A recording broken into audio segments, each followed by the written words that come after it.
You want to do for the matchup? You want to do the big guys? Yeah, Post and Oduro.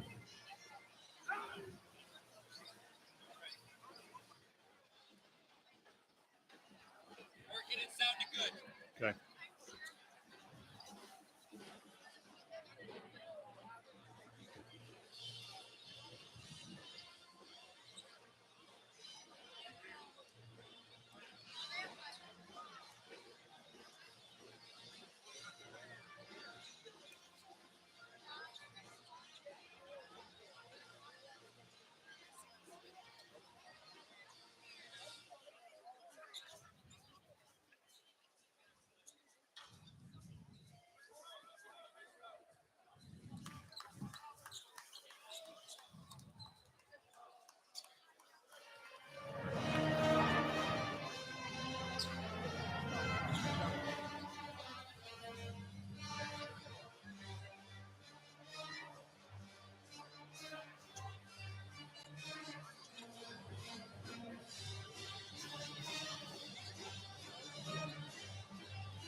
I got heavily recruited by Boston College.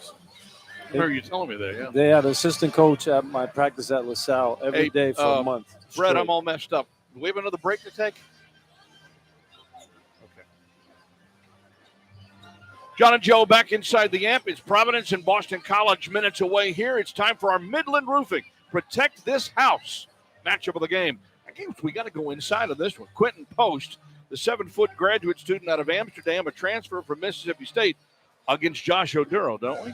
Absolutely. I mean, and we say we want to go inside, but Quentin Post more of a perimeter play. Shoots 46% from outside the three-point line. He's 48 for 110. He's taken three times as many shots as the guards have taken in this game from three-point line. So he's a guy outside. He can post up a little bit.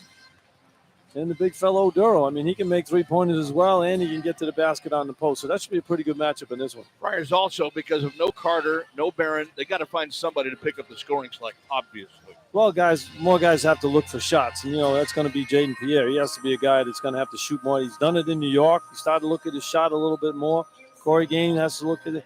Corey Flood, has to look at his shot. And Devontae has to stop making some shots. I mean, he was 0 for 9 in the last ball game. He had some good looks, but, he doesn't have two bad games in a row. So shooting-wise, and he plays everything else very well. He needs to step up and score some points in this one. All right, we'll have the starting lineups, and we're going to tip it off. It's Providence, Boston College renewing the rivalry next. From Learfield, this is Providence Friar basketball. And the way that they changed the format with the anthem and everything totally screwed me up. So this is what, about 2.5 here, Brett? Okay. All right, we should be okay then.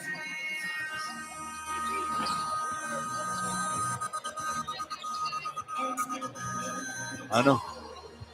That's exactly right. Well, we got to play good defense because they can score a little bit. They average 75 points a game. Yep. I'm watching them in two lines. Half their guys, all the dunks they take, half of them will miss them. They can't even dunk. There's two guys in a row just missed dunks.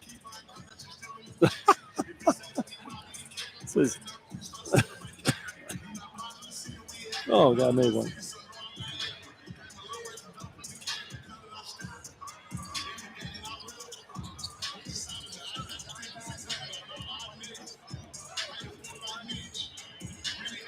All righty.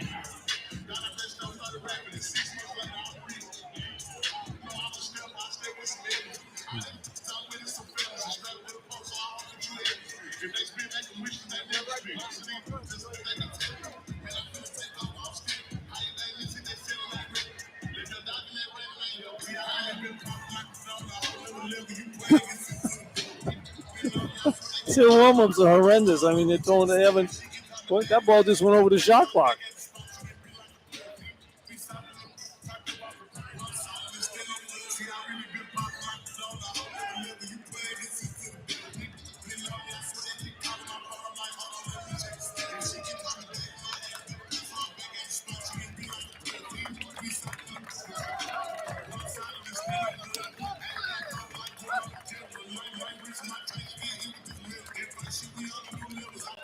Watch Santero come out and get 25. What's that? Where'd they get this officiating crew? I've never seen these guys before. Nope. They're from the AA MAC, Big South, America East. Well, they can't be any worse than what we had. That should be your point.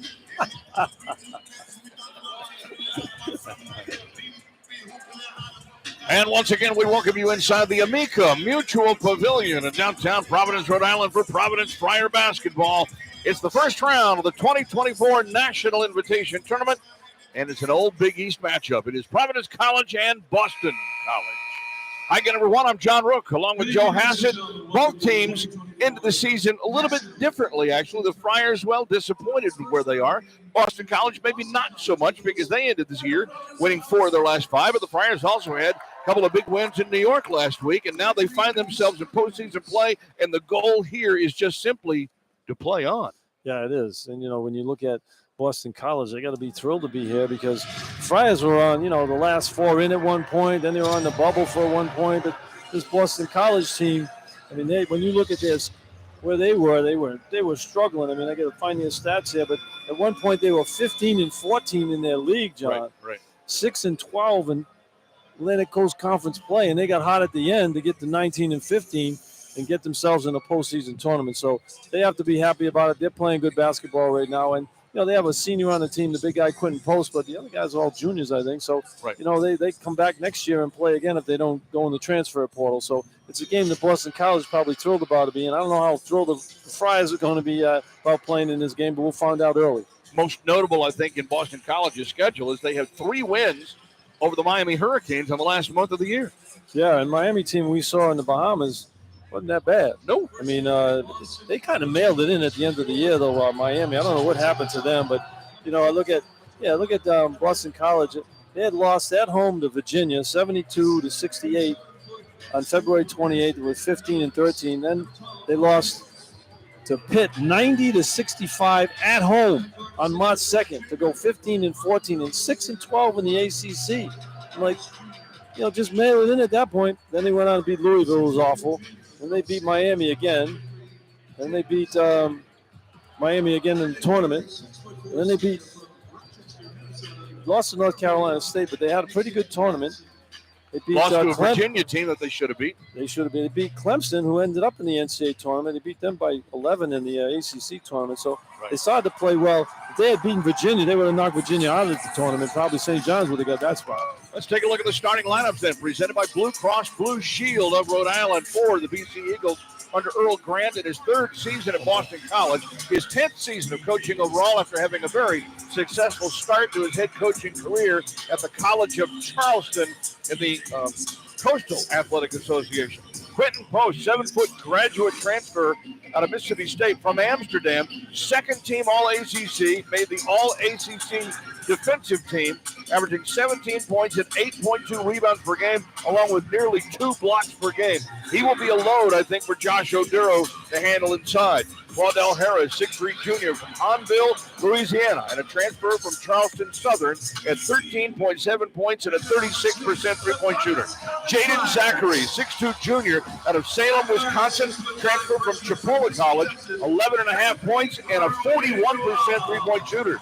Devin McLaughlin, 6'7" sophomore out of Cumming, Georgia, 10 points per game, 34% from 3. And Mason Madsen, a 6'4" senior, Rochester, Minnesota, and a transfer from Cincinnati, averaged 8 points per game, shot 38% from 3 and 97% from the free throw line.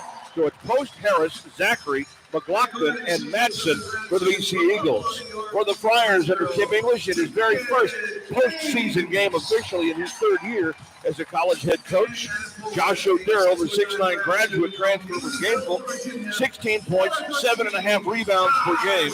Ticket game, 6'7" grad from Buffalo at 8.6 points, 4.5 rebounds per game. Jaden Pierre, 6'2" sophomore from Elizabeth, New Jersey, 9 points, 2.5 rebounds per game, 35% from 3. Corey Floyd, the 6'4" redshirt sophomore out of Franklin, New Jersey, at nearly 5 points and 3 rebounds per game. And Garway Dual, the freshman from Houston, gets the start as well at 3.5 points per game. So it is Oduro, Gaines, Pierre, Floyd, Duval for the Friars. No Rich Barron, no Devin Carter, who was only the Big East Player of the Year and made honorable mention Associated Press All-America today. Yeah, let's go over that for a minute. You had Tristan Newton for UConn, first-team All-American. Tyler Kolick, second-team All-American. Kid from Creighton, lefty, what's his name? Baylor Sharman. Shyman, third-team All-American. Carter, honorable mention All-American. But he was player of the year in the Big East over those three guys. Now, what am I missing here? Can you explain that to me? No, I can't. That's as bad as the NCAA committee. It is. How can you have three guys picked out of them that weren't picked out of them for player of the year? Up is down, black is white, fast is slow. We got to go over that. What do you want me to tell you? I got to go over that again. Let me just try to rationalize that. Let me think about that again. I got to think that. No, because did that really happen? Please stop it because it makes my brain hurt. That happened, right? It happened. Oh man, I know. So let's play some basketball, shall we? Yeah, let's watch another game. Friars in the home whites, black lettering, black numerals and trim. Boston College in their road maroon uniforms with yellow gold trim and white lettering, white numerals. The officials are Michael Lucky, Mike Fleury, and Vasily Malios. Michael Lucky. No relation to Jamie Lucky. Friars win the tap, and they go basket to our right on the radio, and we're underway here in the first half from the amp. Right side with Garway Duval. Looks for dribble penetration. Now kicks it left for Pierre. On the wing for Corey Floyd. High post for Oduro. Man-to-man defense for Boston College. Pierre penetrates left, goes down to the hoop. Get turned away by the 7-footer. Now to Oduro, who spins in the lane, out of his hands with the goal. Right to Duval, who goes up and tries to kick it through. Shot off at the buzzer is no good. But Duval, oh, nope, it didn't touch rim, so it's a shot clock violation. Galway's in the corner, wide open for a three. And he doesn't take the shot. With 4 seconds on the shot clock. Shoot it. It's an issue that's been prevalent all season long. Well, Galway didn't have confidence in that shot. That's the problem. He's got to shoot. If you shoot an air ball, so what? You got an air ball anyway at the end of the clock. Jaden Zachary with it out front now for Boston College. At the point, driving right, stops in the post, goes underneath, and an easy score for Devin McLaughlin. Good penetration right there. He threw a double team on that one, finds the open man. So Pierre now brings it into the forecourt to our right. High post again for Oduro. Now finds Floyd on the left wing. Floyd, top of the key again for Pierre. Now back to Corey. He's open for three. He lets it fly. It's off the back iron. High rebound taken by Madsen. Madsen pushes up with the dribble and the drive into the forecourt on the right wing. Bounce pass down low for McLaughlin. McLaughlin back out to Madsen on the right wing. He's going to go up for three. That's no good, and the rebound is tipped, and it's controlled by Oduro. Oduro just took it out of post hands. That post had the rebound. Oduro just took it away from him. So here comes Gaines into the forecourt left, still wearing the mask on his face from breaking his nose earlier this year. Back out front for Floyd. Now switches right for Duval. On the right wing for Pierre, right in front of the BC bench and Coach Earl Grant. Pierre circles back to Gaines. He gets an open three. Right wing, too strong. Oduro with the offensive rebound, however, in the left post.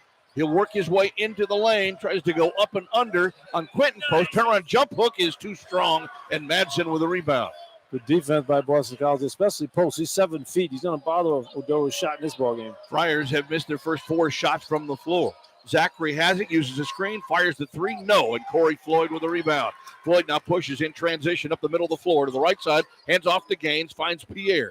Pierre circles outside the arc to the left side. Oduro sets the screen. He cuts to the right side, wraps around, goes down the lane, lays it up and scores. Jaden Pierre, good move right there. Looking for his offense. Jaden should go for 25 in this one. I would say, hey, Jaden, I want you to shoot every other time down the floor. Might need him to go off for 25. Here's Zachary right the other way, loses the ball off of his leg, and I think there's a reach-in foul called, and it will be on Zero Ticket Games. The ticket got late on that one. He tried to get over the top of the screen, but the man beat him to the basket there, and he had to reach in. Zachary gets the foul on him. These officials are from the Metro Atlantic Athletic Conference, from the Big South, and from America East, in case you were wondering. Catch and shoot for Harris. Jumper, left corner is good, not a three. Claudel Harris gets the jumper from 17. Yeah, he's been shooting real well the last 3 ball games, so you got to find him early. So the Friars down 4-2. Oduro pushes to the right wing for Floyd. Floyd looks to the post. Up top now for Duval. Duval comes left again for Pierre. Pierre shakes off Zachary, drives underneath, tries to flip it up underhand. He gets his own missed shot, bounces on the right side, and a kick in the right corner by Devin McLaughlin will give the Friars the ball, and the shot clock reset at 20. Well, Devin, let's see. Pierre that time tried to turn the corner and get up for that reverse layup, but Boston College was waiting for him on that one. Duval lobs it out to Oduro near the top of the key, shares it with Jaden. Pierre looks at Zachary guarding him defensively. Duval now handles it. Bounce pass to Oduro. He's going to go right to work on post. Kicks the ball back outside now for Ticket. Back to Oduro. Fakes the three. 6 to shoot. Ticket gets off the three. No, it's short. And the rebound from Madsen under the basket. Ticket Gaines has just struggled mightily. He's missed his first 2. He's 0 for his last 12 from the floor in 2 games. McLaughlin with a deep 3 left side, no good. Rebound is tapped out of bounds. It's off of post. Good job there by Gaines, blocking out Post. Post had the size on him, but he just kept pushing him away from the basket. Gaines is also 0 for his last 10 from 3. Yikes. But you got to keep shooting. You can't make them if you don't shoot, right, That's Joe? Exactly right. Okay. Here's Pierre into the forecourt. Alley-oop lob. Oduro goes over his head out of bounds. James was pretty good at that pass. He sets guys up pretty nicely. He had him on that when he just threw it over his head. You couldn't even have got that one, John. No, I don't think so. Second turnover of the game for the Friars. BC with the ball leading 4-2. McLaughlin comes right side for Madsen. The end of the post for Post. Puts the shot up short. They have gotten blocked. Oduro rips the rebound away. Now gives it to Pierre up the right side of the forecourt to our right. Oduro up high, underhands to Garway, who curls to the left. Now gives it back to Ticket in the outside post for Oduro, who spins into the lane. Kicks the ball back. Goes up for a short jumper and scores from 10. The move there by Oduro. He's just banging in the post that time there, making him play defense. Fry's a little bit more physical than Boston College is right now. Tied at 4. Here's Zachary quickly into the forecourt left. Pushes it right to McLaughlin up high. Now from Madsen curling off his screen. Gives it back to McLaughlin, who put it up and scored off the glass. Shot there by McLaughlin. He got into the body of Oduro that time, was able to create the contact and get it off the glass. Makes it 6-4. Boston College, 15:25 to go in the opening half. Pierre comes off a high screen. There's a double team, and they force a steal. They get it up the floor. Zachary to Madsen, who drives, lays it up, and scores. Well, they're double teaming that high screen right there, and Pierre didn't expect it. Gets the ball stolen. Yep, wasn't ready for it. BC up 8-4. That basket by Madsen. So Pierre now brings it into the forecourt to the right. Works to the top of the key with it. Josh Oduro is there, sets the screen, backs it outside, well out on the perimeter. Now shares it with Oduro, puts it on the floor, hands off to Duval, curls to the left, gets cut off, back outside for Floyd. Floyd now penetrates with 7 to shoot, goes right to the rim and scores. He's so good at that. That's what he needs to do. Get to the rim and finish at the rim. Sometimes he stops and pump fakes, just explode and get up to the basket. First basket for Corey Floyd in this game. Providence down 2. Into the post, for a post from the left side, backs his way on Ticket, goes up, Ticket blocked the ball, got tipped up, and then Gaines gets the rebound. Good defense. Now for Pierre in transition, down the lane, kicks it out. Duval sets his feet for 3, short. Rebound tapped out, and it is Pierre who grabs it. Good job by Oduro. He couldn't grab it, so he tipped it out. Gaines feeds Oduro in the post. Oduro tries to back his way in from the right side against post again. Going to go up and under with another fadeaway. Back shot off the glass is good. Oduro is so good. I mean, he's just wearing out post inside there right now. The Friars tie the score up at 8. Keep in mind now, Josh Oduro and Ticket Gaines, this is their very first postseason game they've ever played in their 5th year. So they might have a little something to play for here tonight. Well, keep in mind, too, Gaines has got in post. They've got Oduro's on McLaughlin. Right, interesting. Zachary has it out front to Harris. Harris guarded by Pierre. Down to 4 on the shot clock. Harris shakes him off, goes up with the elbow jumper. Nope, missed it. Rebound comes down to Floyd. Friars trying to break again, moving left to right into the forecourt. Floyd gets down into the post, gets turned away. Oduro's got an open look at 3. Nope, off the rim. Long rebound, chased down, saved by Duval. Out to Gaines, back to Floyd, outside the arc on the left wing. Feeds Oduro in the post, shakes, drives, kicks the ball, right corner. Gaines for 3. Nope, missed it. And a foul on the three-point attempt. Madsen hit him to the floor in the right corner, and Gaines will get free throws. How about that? He's 0 for 12 when you go and foul him on the three-point line. Yeah, you got to wonder. You got to make a shot first, right? 13-15 to go in the opening half. We get a timeout. We're tied at 8 from Learfield. This is Providence Friar basketball.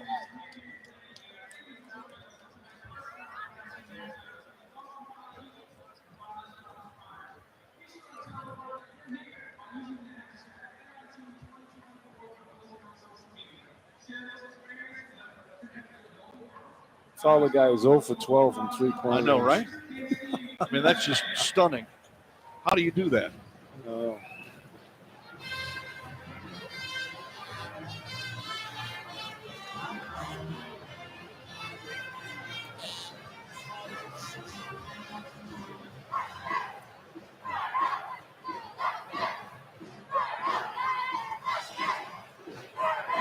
Okay. Watch him go off for 25 tonight. We have to say, what are we going to do with him? Yeah, right. Where's he been all year? Yeah. I don't think that will happen. No.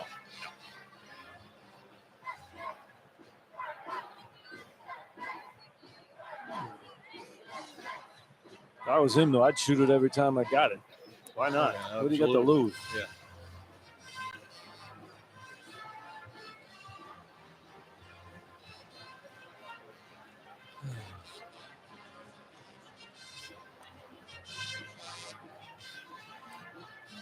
Okay, thank you.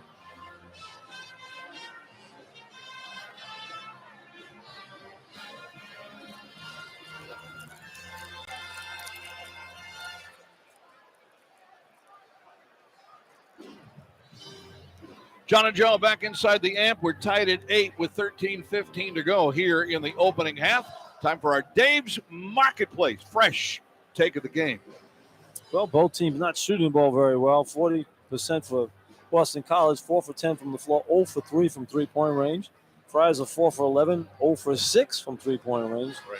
The Friars just crushing Boston College so far on the board. The Friars have 9 rebounds. 3 of those are offensive rebounds. 3 turnovers for the Friars, none for Boston College. That's why the game is tied right now. I think the Friars, Big East Conference is a little bit more physical than the Atlantic Coast conferences. And the Friars now, a lot of bumping and grinding going on right now, and Boston College is not used to it so far. So I think their shooting percentage is off a little bit. But the Friars haven't made some open shots the last couple of games. They're getting good looks. They're just not knocking them down. But hopefully they get something rolling here.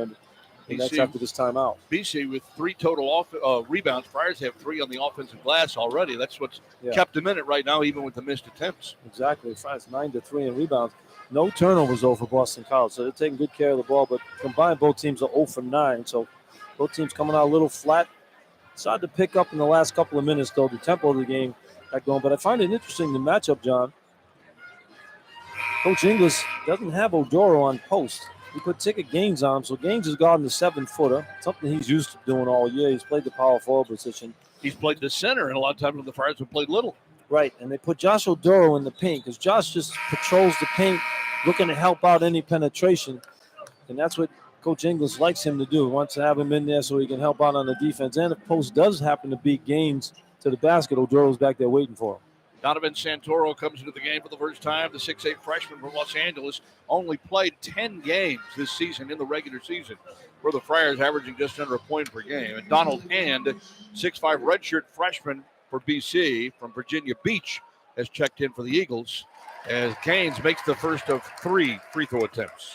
His first point of the night, 71% from the line of the year. Sorry, John. We talk about that all the time when guys are struggling shooting the ball. And believe me, I've been there too. When you see a couple go through the hoop on the foul line, I feel like you get that stroke going. Your next shot you can knock down from the field. It's the second one as well. 8.6 points per game. Friars as a team, almost 72% with the late finish at the foul line this year as a team for the season. And Gaines knocks down 3 in a row, and the Friars grab their first lead of the game at 11-8 with 13:15 to go in the half. 7-0 Providence run. And with it in the backcourt for Boston College is Caudell Harris. Has it at the left elbow. Hands off, looks, tries to get it back out, does so to Zachary, who's picked up there by Corey Floyd. Tim English is right there, right off the play, urging Floyd's defense on. McLaughlin goes up underneath for Post, who puts it up, got a block from behind, blocked twice by Gaines. He goes back up, and finally Gaines goes over the top and fouls him. I like their strategy, though. What they're doing is Boston College likes to pop the center out post for a three-pointer, and a lot of times you don't go guard the center for 7-footer, so he shoots 40% from out there. 44%, I'm sorry.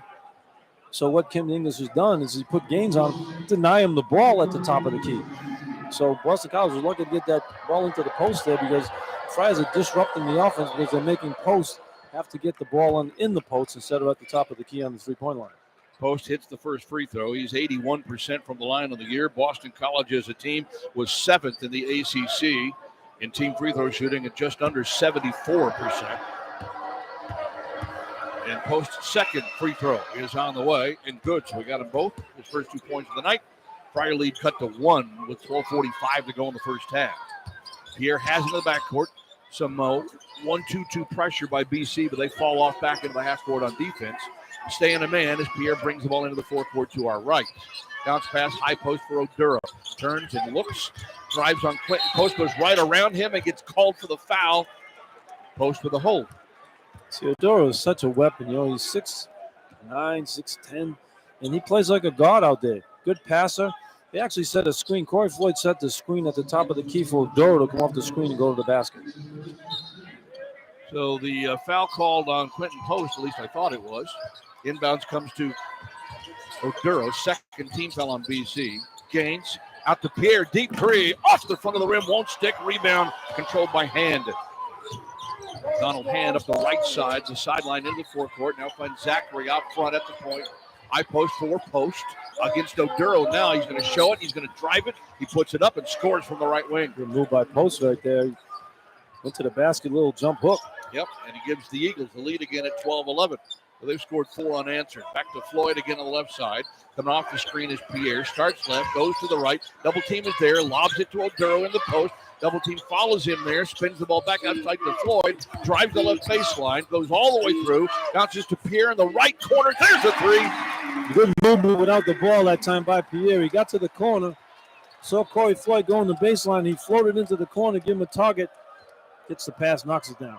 Pierre has 5. Friars retake the 2-point lead. Zachary works to the left elbow. Wants to get it in the post, and it's stolen. Gaines picked his pocket. Gaines drives down the floor. Gaines flushes it. Good drive, good job there by Gaines with good hands there. Always playing a good D. Gaines has played good defense all year long. And we're going to time out on the floor with 11:21 to go in the first half.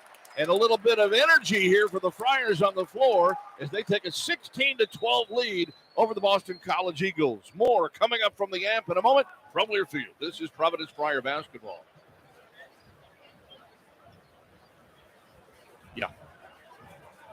Yeah. No, I think it's, I don't know. I think they called the media. It says on the play-by-play it's a media.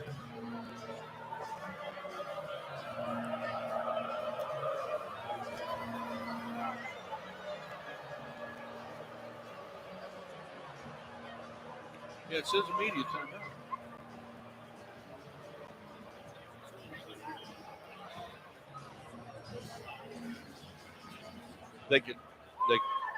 Yeah. So they can call it when the game clock gets stopped. Yes, correct. One of the changes in the NIT.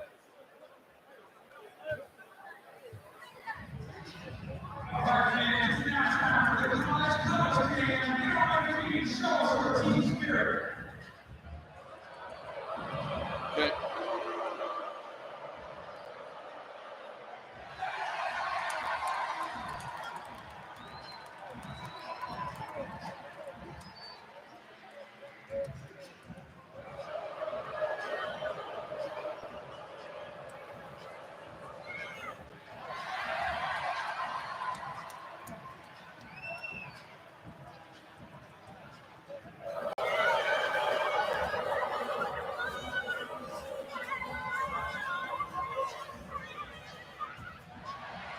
Providence College basketball has been brought to you in part by Finecco, a family of lumber yards. John and Joe back inside the AMP. We should mention here, Joe, that there are a couple of rule adjustments in the National Invitation Tournament, again, for 2024. Most notable, if you're watching on TV or if you're not, we can tell you that the lanes are a little bit wider on either side, 16 foot wide instead of 14 feet wide. So a little more width to the lane in an effort to perhaps space the big people out a little bit. And then there's a different color basketball. It's a little more orange than it is brown. Oh, I didn't notice that part of it, but the lane, I mean, the guys are getting bigger and faster too. Having a wider lane helps to open up the middle where guys can get to the basket. Sometimes it gets congested out there. And then sometimes when you watch a game, it looks like the court is too small sometimes for the size of the guys playing in the game. You got 6'10" guys who can play in the guard position. Right. There's just not a lot of room out there. So that wider lane, you might see that being adopted in the future. Well, this is the standard lane width for FIBA and for the NBA.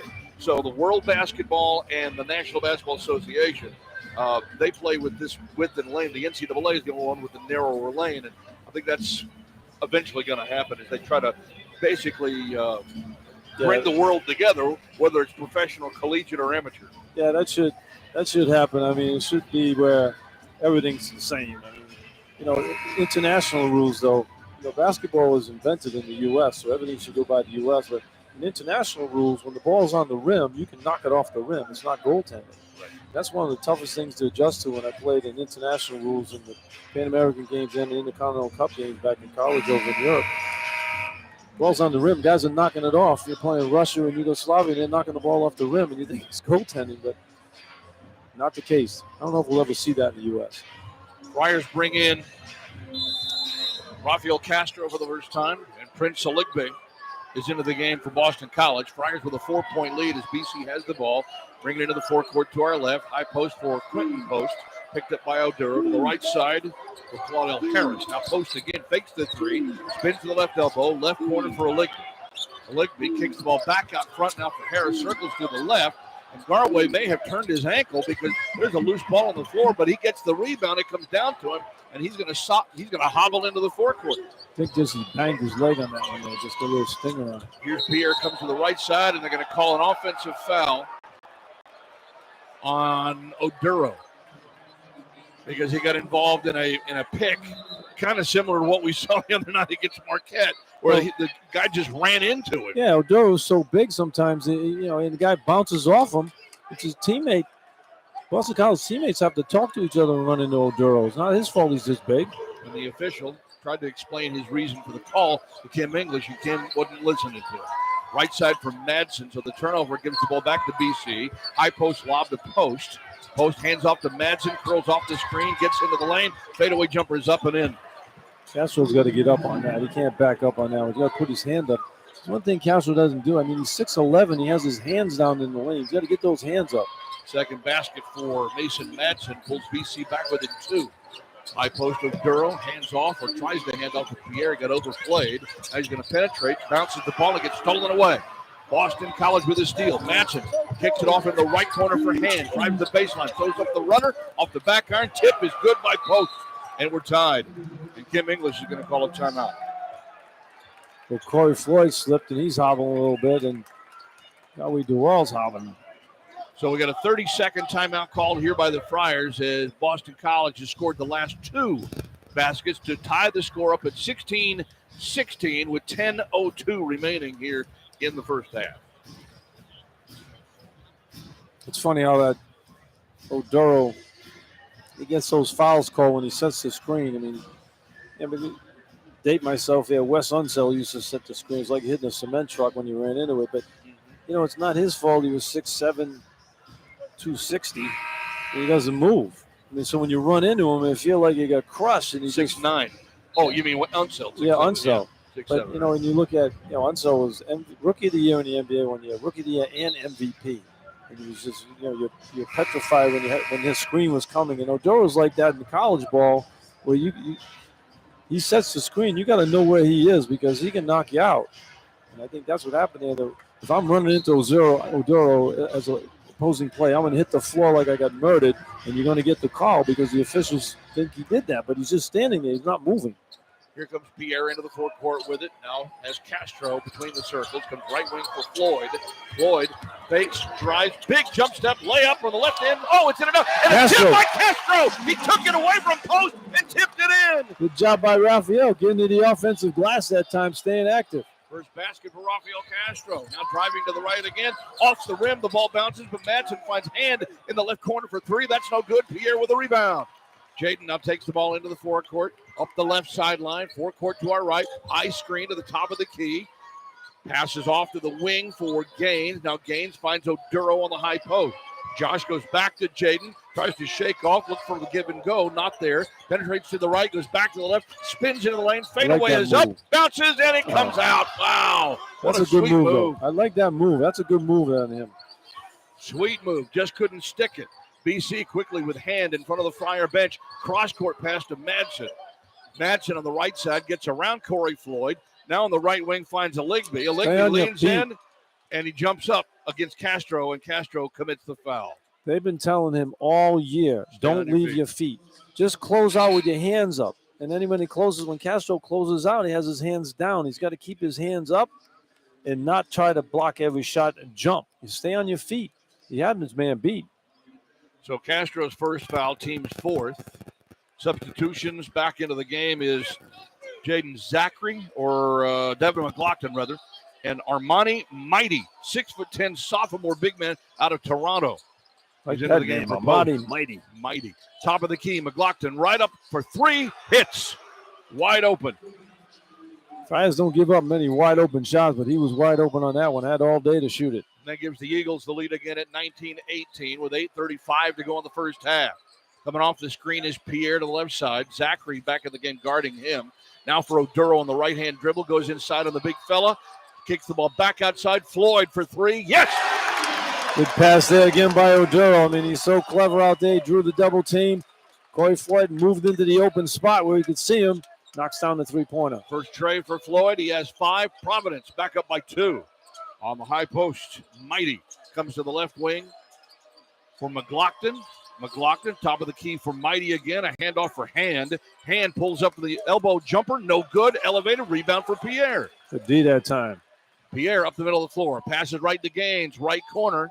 Scooting to the left is Floyd. Doesn't get the open look against Zachary. So he'll bring it back out front for Oduro. Dribbles outside the three-point stripe. Mighty's right on top of him. Hands off to Pierre. Curls around and goes right to the rim. Lays it up and scores. Boy, when he gets down that lane, he's so clever. He's got a good burst of speed too, Pierre, and he finishes nicely at the rim there. He's got what we call closing speed, Jaden Pierre. Got 7 here in the half. The Friars had the largest lead at 4. Hand has it to Zachary, left side. Now a lob of the high post for Mighty. Mighty with the left-hand dribble for the big sophomore. Turns and looks back door. Wants to give the ball back out front. Hands it to Zachary. Pulls up with a 15-footer off the front of the rim. No good. Rebound and an over-the-back foul called on Armani Mighty. Mighty in the back that time with Oduro. Oduro did a good job of boxing him out. Now Mighty tried to go back to get the rebound. Pushed him out of the way. First foul on Mighty. Third team foul on Boston College. And an official timeout. 7:13 remaining in the opening half. It's Providence 23. Boston College 19. From Learfield, this is Providence Friar basketball.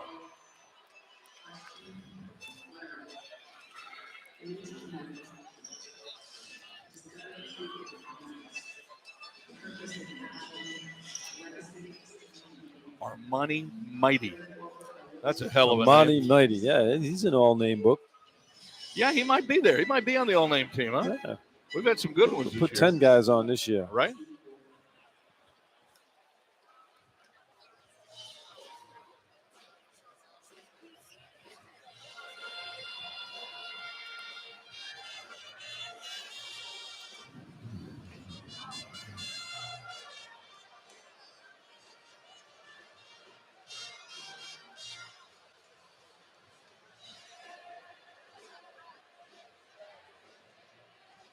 Oh, thank you.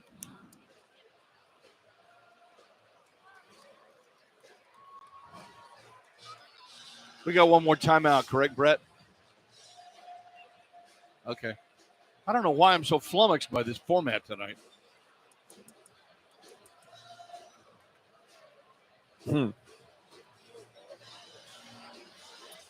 Why, you get less timeouts? No, it's not. No, it's the same amount, right? but it's just because of the way the pregame, it just knocked me off my stride because we're so used to doing it one way.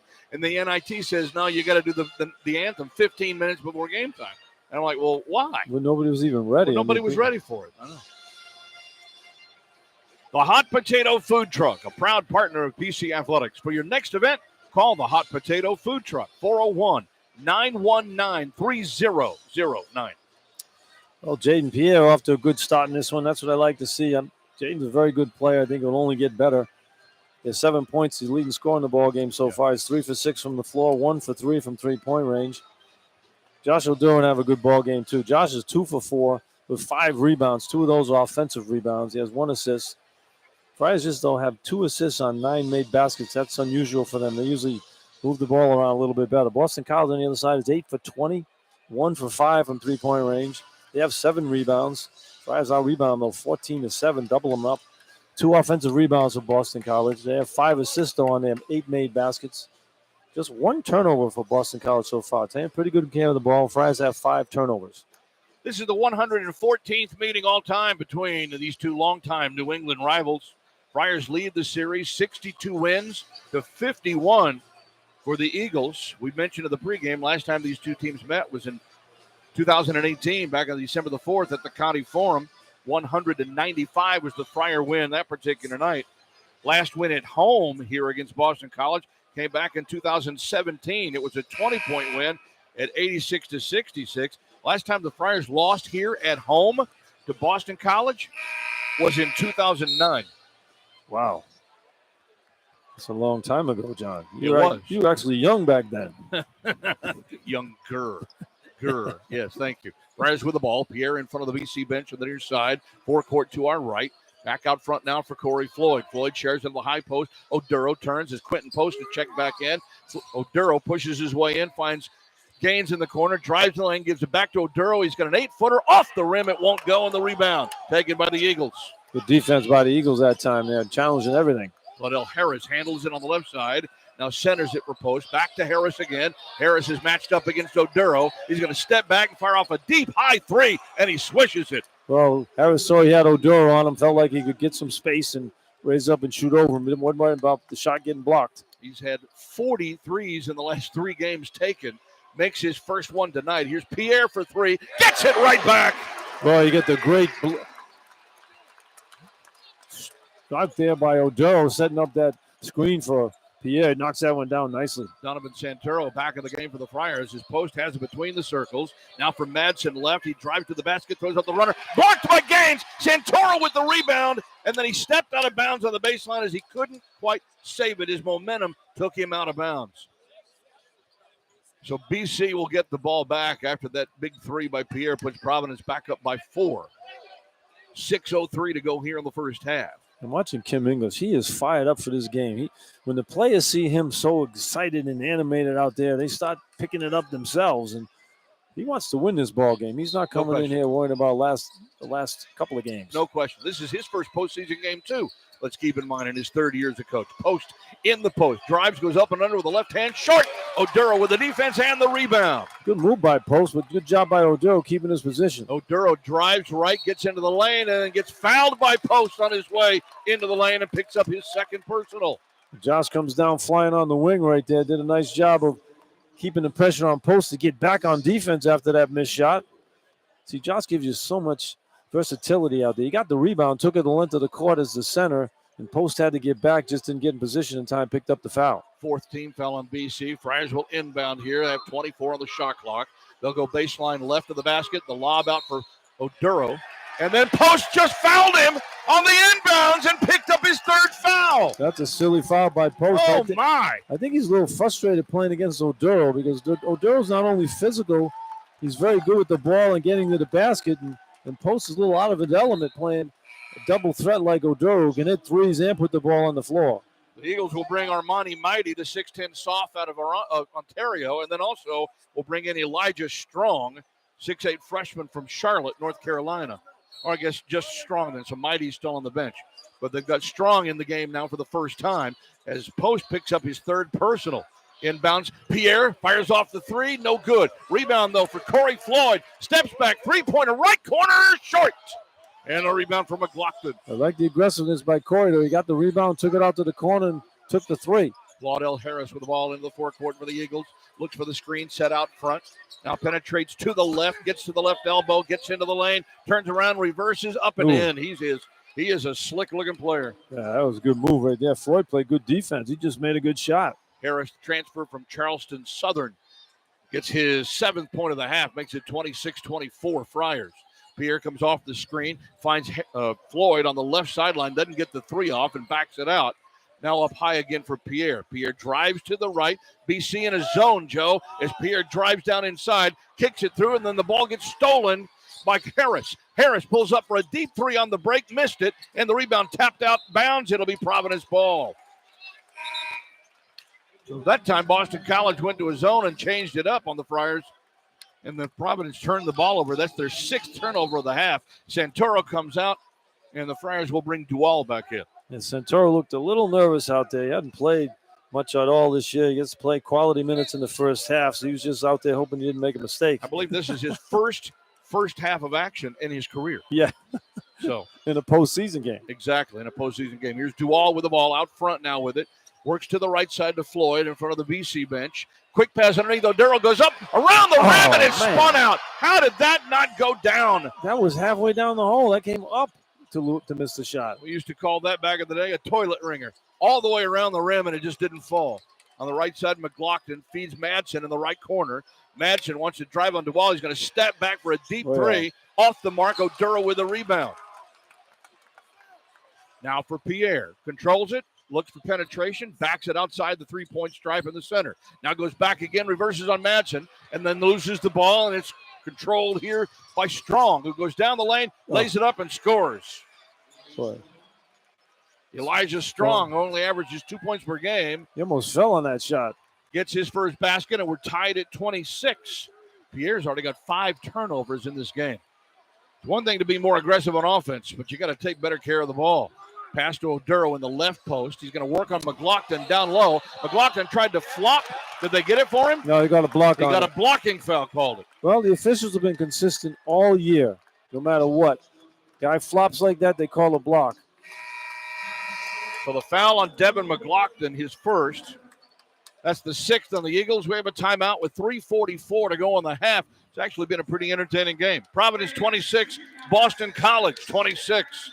From Learfield, this is Providence Friar basketball.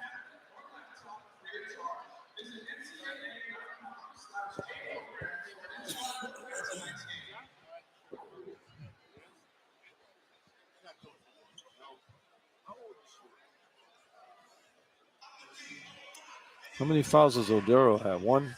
One. Oh, yeah. I thought he pushed off on that rebound right there. So did I.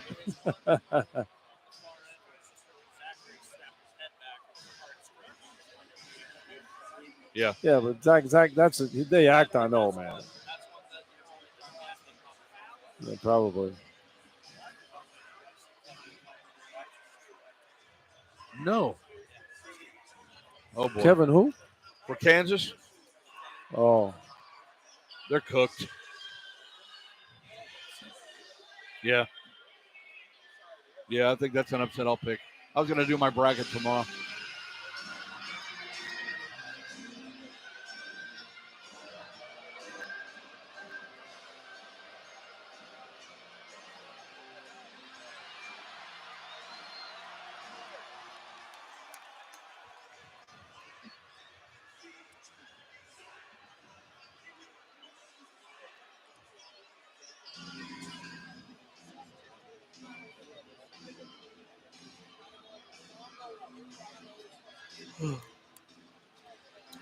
John and Joe back inside the amp. We've got 3:44 to go here in the opening half, and the Friars and Eagles tied at 26.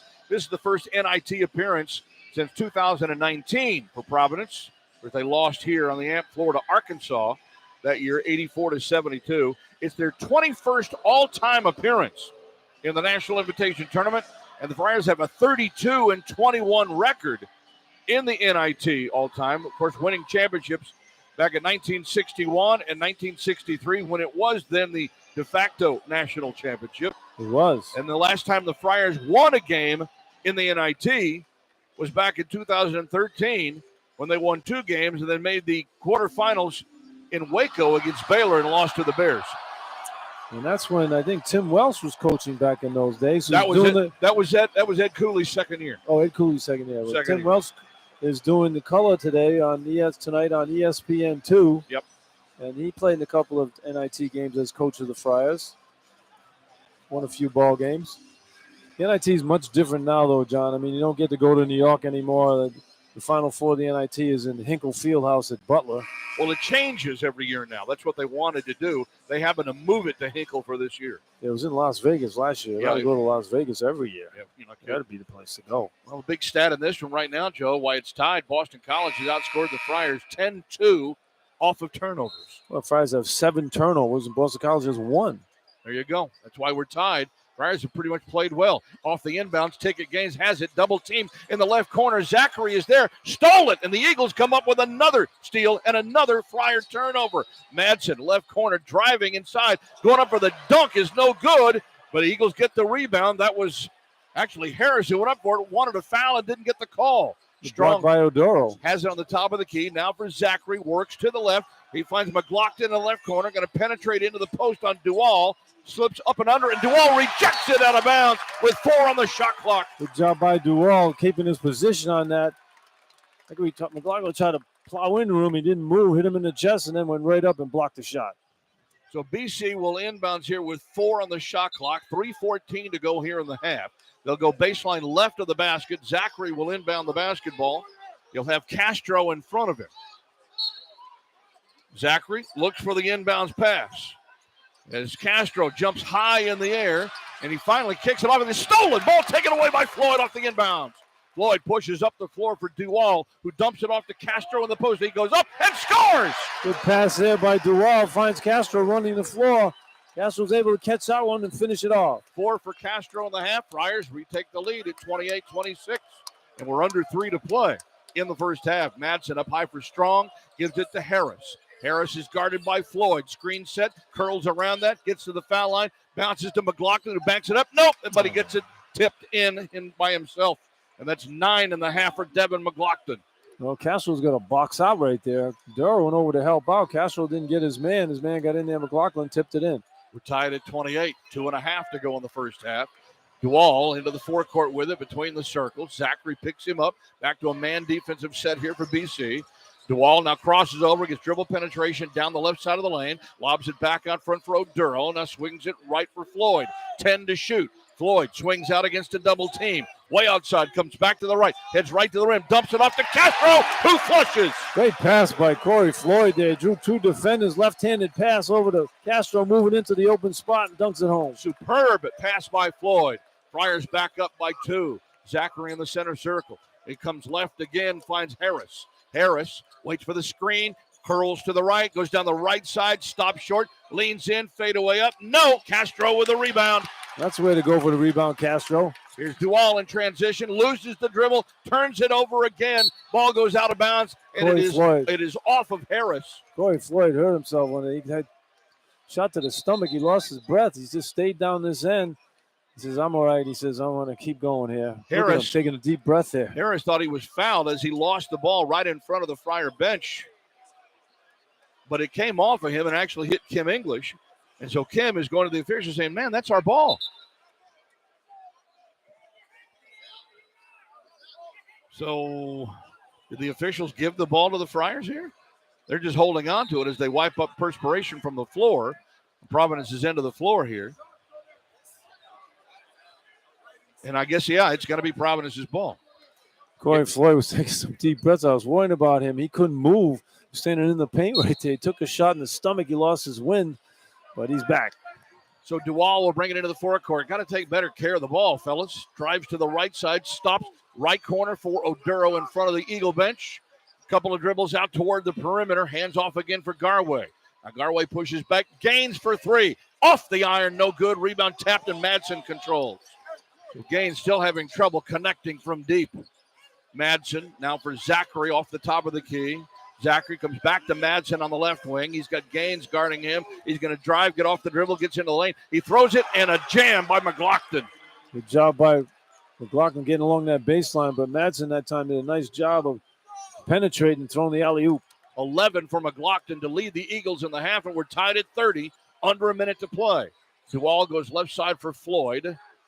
Corey against Claudel Harris, pulls it out well on the perimeter. Oduro sets the screen, or he's there to set it. Corey's going to drive it down low in the post. Back out to Oduro, deep 3, short.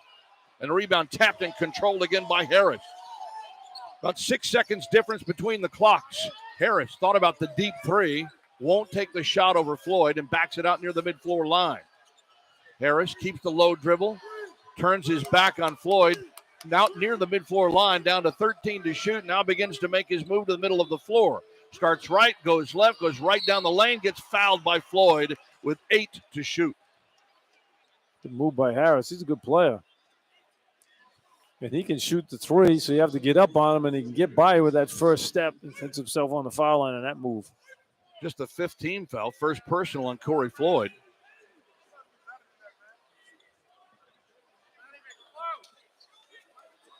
Yeah, you hear Kim English. You might be able to pick up. He's talking to the official here because the foul, he was driving, but he hadn't taken the shot yet. And so he's saying this shouldn't be a shooting foul. But the officials, who we have no real knowledge of, put Claudel Harris at the free throw line here for the Eagles. And the first shot is no good. Man, that was awful.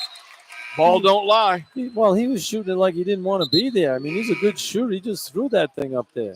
Harris is only a 72% free throw shooter on the season, but he shoots 36% from three. Santoro back in for the Friars. One more shot here. The Friars will have one more opportunity with the ball. We're tied at 30.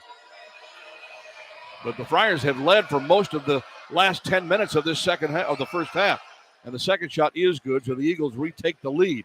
Friars will try to grab the lead back at the buzzer. And Pierre has it in the backcourt. Down to 12, down to 11, down to 10. He'll cross the mid-floor line with 8, with 7. Now between the circles with 6, with 5. Drives to the right. Double team out on him with 3, with 2. Loses the dribble, turns it over. My goodness. Jaden. Jaden had 6 turnovers in the first half. Eagles will inbound the ball, but there's only 0.9 on the clock.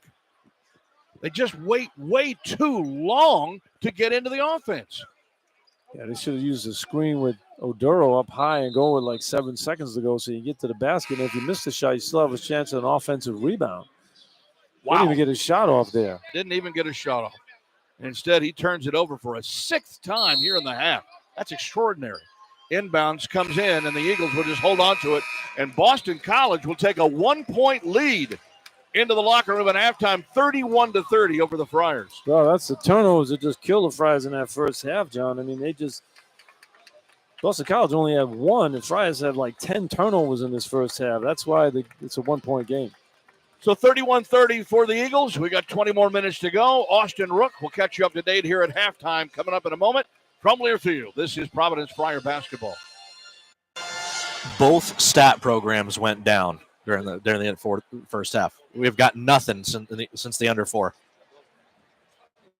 Everything else is working, but it's got to be down there because I've got multiple stat programs running, and every other game's working. Not ours.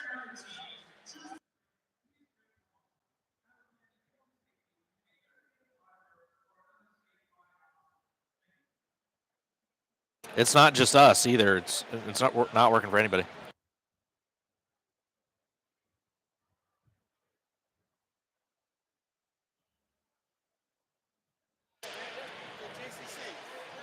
Hey, Brett, what do you have for highlights?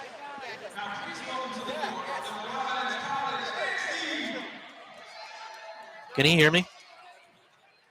Oh, okay. You got any highlights, Brett?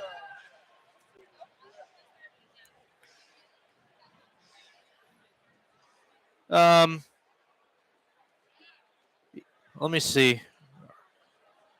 Do you have one of Pierre's threes, and then sure, I'll mention Castro. Okay. And then I'm just gonna, if you want to come back with that, and then I can just tee up another highlight, maybe from Castro if you've got that, and then it'll be quick. Perfect.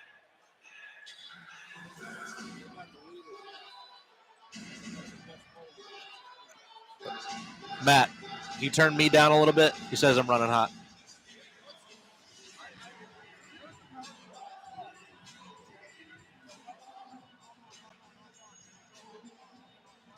Is that better, Brett?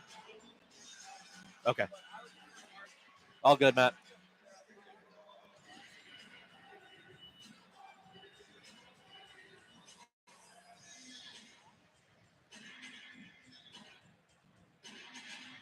I don't know what the hell happened to the stat program. It won't update.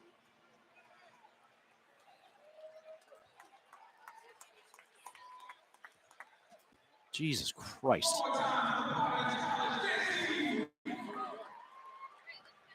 Every other one is working. No, both are not working. It's down there. It's down on the table because both the. Oh, I don't know who it is. Can you pull up your read for me? Ah, Jesus Christ.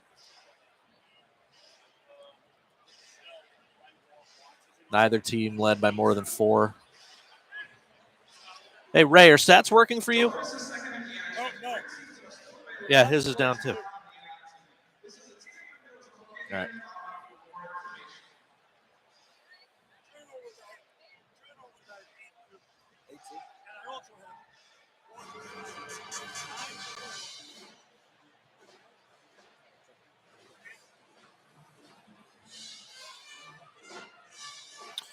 Janney Montgomery Scott helps clients connect their life and their finances. Janney Montgomery Scott, LLC, member NYSE, FINRA, and SIPC. Austin Rooke with you here at the half. You just heard from Jaden Pierre.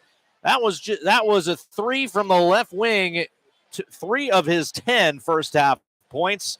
They go along with a couple of rebounds and only about 6 turnovers in that first half. So a little bit of up, a little bit of down for Jaden Pierre in that first half. Friars trail the Boston College Eagles 31-30 here at the AMP in the first round of the NIT. But a good first half, we should mention, from Rafael Castro. Now it's been a bit roll for Slim over the course of this year. He runs the floor like a deer. Needs some stickum for his hands, but he had that stickum in the first half, and he had some really good moments, including this bucket, to make it 30-28 late in the half.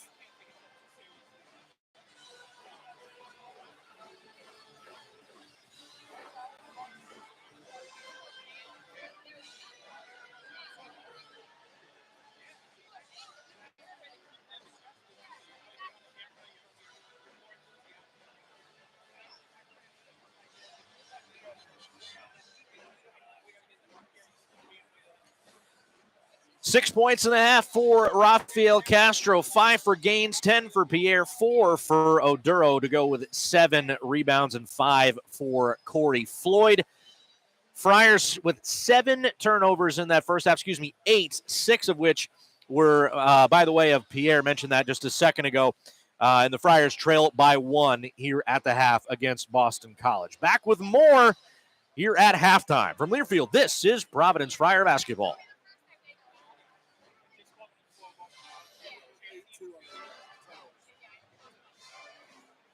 Are they trying to fix this? Oh, okay. Jesus H. Christ. The one game.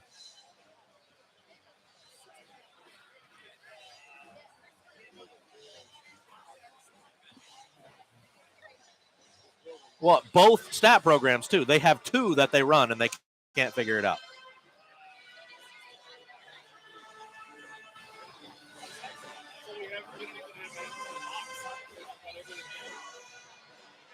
Jesus Christ. All right, what should I say? Like Big East matchups in the tournament and the NIT? Yeah, Xavier's getting their ass beat. Okay.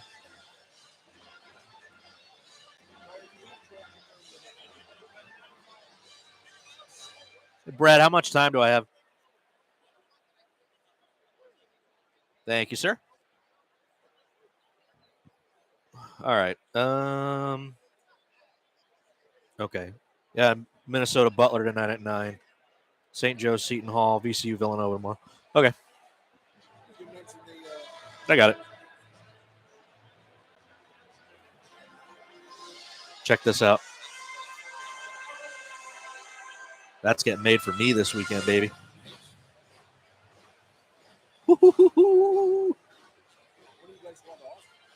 We're going Friday.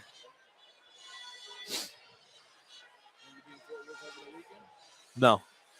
I'll tell you after the game.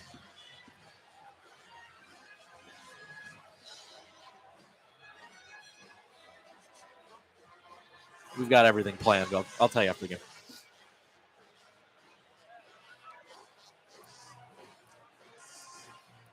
They're gonna decent crowd here tonight.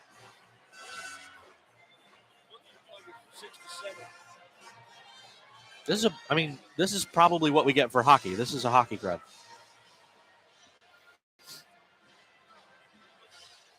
We had 10 for a hockey game recently. I think it was the game where we saw the house that day. We had 10.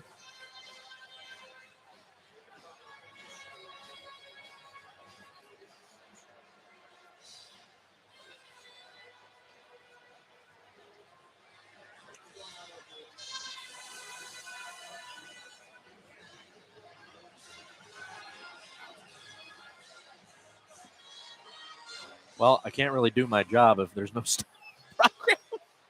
Oh, shit. Cool.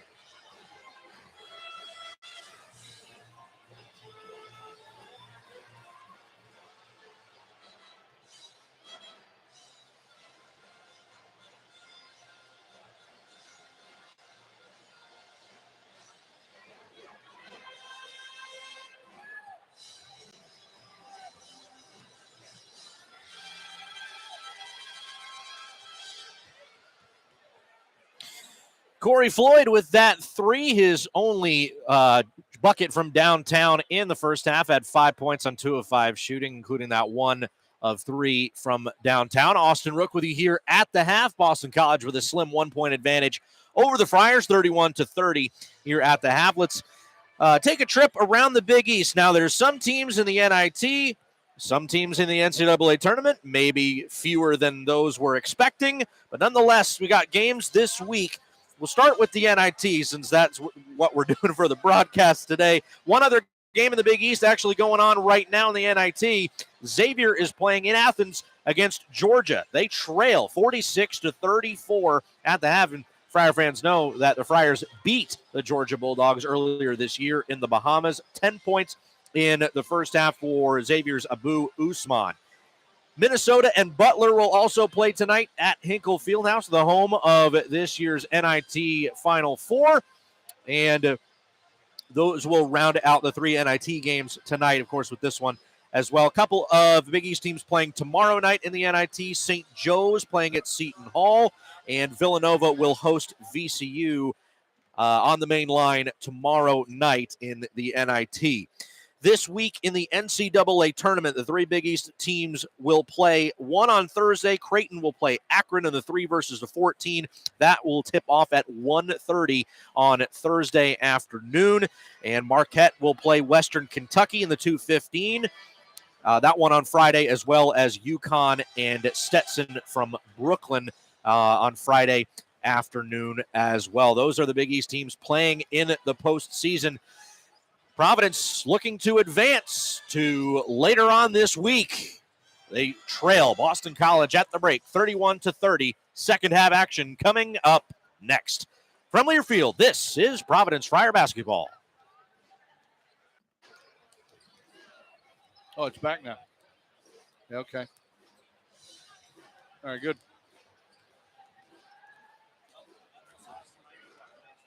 Yeah. Yep. Why? Really?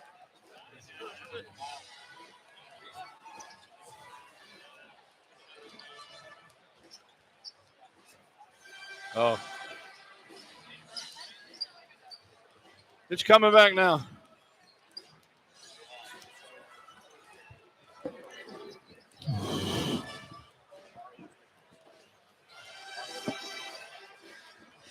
Yeah.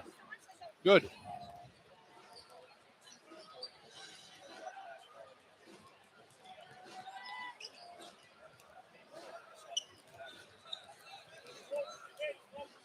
Okay.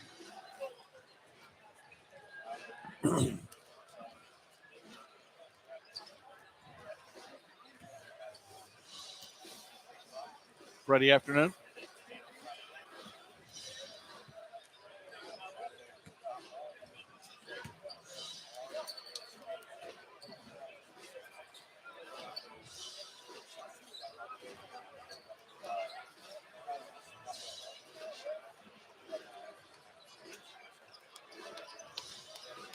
Okay.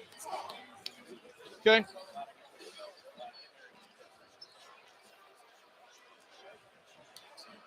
Yeah. I agree with that. That's a good call right there. We didn't get a halftime stat. No, because the stats have been down, so you have to read them right over here because they finally updated. There's the numbers down there.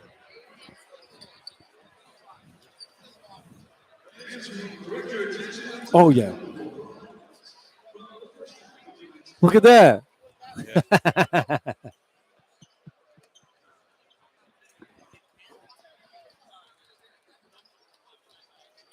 Wow. Well, I think I'm definitely taking Samford.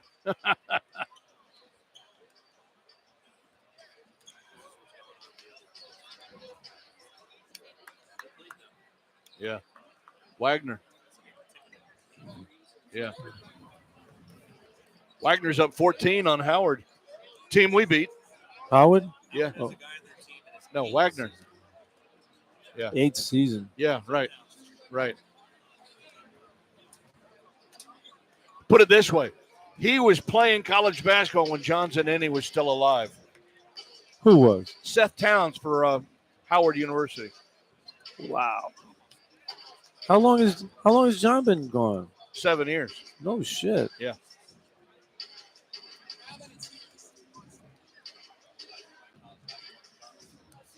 Maybe.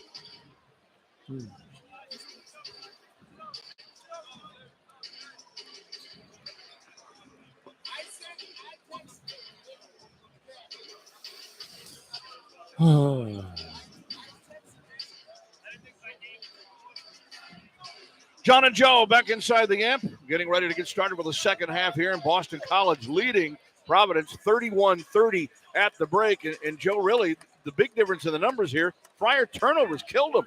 Yeah, they had 9 turnovers in that first half and just 2 for Boston College. And look at points off the turnovers. Boston College had 10. The Friars had just 4 points off the 2 turnovers by Boston College. But, Friars got to make some shots, so neither team shooting the ball very well.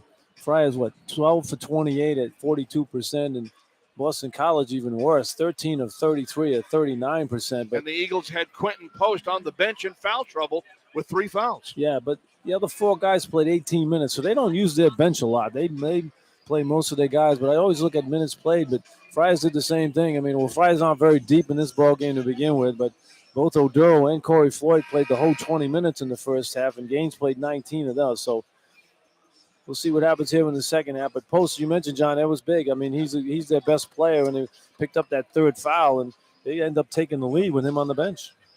Yeah, so let's see what the Friars might do. Is we expect Quentin Post to come back in and start in the second half for BC, and the Friars maybe try to get the ball to Josh Oduro and get him to pick up that 4th foul. But, the shooting woes for Ticket Gaines continue. He was 0 for 9 in the entire ball game against Marquette last week in the Big East tournament. And in the first half here, 0 for 3 from 3, 1 for 4 overall. Yeah, the Friars and Pierre, he's having a good offensive game, but he has to stop turning the ball over. I think, he's in between trying to think about his shot and finding teammates. All year long he's been looking for Devin Carter out on the floor and finding teammates before looking for his shot. In this ball game, I think he's looking for his shot, and he's turning the ball over. He's in between here, so he's got to make that quick move, take the jump shot. If not there, then penetrate and throw it out for another 3 for somebody else. Boston College 10-2 on the season, 19-15 overall, but 10-2, and they lead a game at half, and they've got this one led right now at 31-30. Post is back in there to start the second half with 3 fouls as the Eagles open up with possession of the ball, and we are underway. They're dressed in the road maroons with gold and white trim. The Friars in the home whites. With it on the high post is Post. Hands off, curling to the right is Churchill Harris, rather. Claudel Harris, my mistake. Now top of the key where McLaughlin throw the ball on the post, and it's intercepted by Oduro. Friars take it right to left on the radio here in the second half. Oduro at the top of the key, gets to the foul line, cut off by Post. Now back to Dual. Dual double teamed out front, finds Oduro, kicks it off in the corner. Good ball reversal. Ticket Gaines for 3, can't hit it. Pierre, 15-footer off the front rim, can't hit that. Got to make shots, man. Kim English just got his hands out to his side like, what are we doing here? Inbounds and lob for post is knocked away by Oduro and stolen by Gaines under the basket. 2 turnovers in a row for Boston College. Friars have to take advantage of this. Here's Duval trying to cross over on Zachary down low, gets into the post, wraps it around to Gaines, who fumbles it on the floor. Now Duval tries to pick it up, rips it out of traffic, kicks the ball outside. Oduro sets his feet for 3, can't get it. And the ball comes out of bounds to Kim English. Man alive, you've got open shots and you just can't shoot. Well, it's frustrating watching. Very frustrating. Games where guys are wide open, just got to make a shot. But the Eagles keep the ball. And a 31-30 lead as they walk it left to right into the forecourt. Lob on the high post up for McLaughlin, who led them with 11 points in the first half. Now for Madsen. Back to McLaughlin. Blocked out of bounds by Floyd, and a foul is called. Gaines, I think, picked that one up, reaching in. It is. And that's 3 on Ticket Gaines. So he becomes the first Friar in foul trouble. First foul on the Friars in the half, and it will put Devin McLaughlin at the free throw line for the first time tonight, shooting 2. On the season, the sophomore from Cumming, Georgia, 71% free throw shooter, averaging 10 points per game. And the first shot is good. Neither team led by more than 4 points in the first half. Well, this is, Gaines picking up that third foul. Friars aren't very deep in this ball game, obviously. The bench, you got Santoro and Rafael Castro, and Corey Floyd. So Gaines is playing the center position, playing post. McLaughlin hits both free throws, and the Eagles strike first. They've got a 3-point lead. A minute and a half into the second half. On the right sideline, Floyd to Oduro, a handoff to Pierre. Cuts to the right. He's left all alone for 3. Got it! Boy, that's the first open shot they've made. All the shots have been open. Wow. They knock one down there, tie it up. Third made 3 of the game for Pierre. He's got 13 to lead the Friars, and we're tied at 33. Zachary on the high, now comes to the right side for Madsen, curls back to the left. Give and go to McLaughlin, throws it up, won't get it. Rebound for Floyd. Stumbles to the floor, loses the ball, and then fouled by Harris is the call. Good defense there by Pierre. He came over and helped out in that situation, was able to get the block shot and get the ball back. All right, they're going to call the foul on Devin McLaughlin rather than Harris. That's 2 on McLaughlin. First foul on the Eagles in the second half. The Friars will have the ball. Chance to take the lead here. Walking it right to left into the forecourt is Pierre. Good starts to the right wing for Floyd. Now high post Oduro. Kicks it off to Duval. Duval penetrates down into the post. Kicks the ball back out for Oduro. Oduro drives on Quentin Post. Goes behind his back with the dribble. Gets closed off. Turnaround jump shot. No good. And Boston College with a rebound. Good move by Oduro. Just missed the shot right there. A little behind the back dribble. Couldn't finish it. McLaughlin hands off to Harris. Gets loose. Left corner on the sideline for Madsen. Now a throw into the post. And a whistle. And a hold on Pierre. Picked up the foul. Trying to get in front of the big fella. Oduro was away from the basket on the ball that time, and Boston College playing smart, trying to get the ball in to Post, who has the advantage inside. First foul on Jaden, second team foul. Josh Oduro is just 2 for 9 shooting the ball. So clearly Quentin Post at 7 feet, giving him some issues. Inbound to Post, left side Zachary, curls around a screen, drives to the basket, lays it up, and he scores. First basket for Jaden Zachary. Good defense by Galway that time. He's got to get in front, put his hands up. Got long arms, take advantage of it. Eagles go back up by a deuce. Garway has it in the backcourt across the mid-floor line into the center circle. Zachary's about 6 feet away, right in front of him. 1-3-1 zone right now, matchup by... Looks almost like a 3-2 now as they have Zachary playing out the top. No, it's 1-3-1. Harris is on the foul line. You see him there on the foul line? Here's Floyd back out front for Pierre. He drives to the right, goes right to the rim on Post, kicks it off in the right corner with 1 on the shot clock, and Gaines in and out on the jumper. Wow. Good look right there. That halfway down again. Still can't finish it. Long pass is intercepted by Pierre into the forecourt. He drives left. He bounces to Duval, who goes up and scores. Good job by Galway. Pump faking that time and finishing off. Good bounce pass by Pierre on the steal. First basket for Garway Duval. 5 turnovers now for the Eagles. And the Friars tie it up at 35. 16-20 to go. Zachary off the left side for Madsen. Quick pass to McLaughlin at the foul line. He backs it up. It's tipped away by Gaines. Stolen by Floyd. And Floyd gets fouled on the potential breakaway. Yeah, a dunk on that one. Oh, my goodness. He had Gaines, who was taking off. So the foul is called on Boston College. It's on McLaughlin, who picks up his third. So you got McLaughlin and Post, both with 3 for Boston College. Timeout, 16-14 to go, and we're tied at 35. From Learfield, this is Providence Friar basketball.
Thanks. I know. Seems like a million years ago that I did their football games. Oh, yeah. You used to do Boston College football? Yeah. Who does that now? The New England laborers are training the workforce of today that will build tomorrow. With state-of-the-art training academies throughout New England, you'll be equipped with the construction skills, knowledge, and experience to start your career and a better tomorrow. Liuna. Feel the power.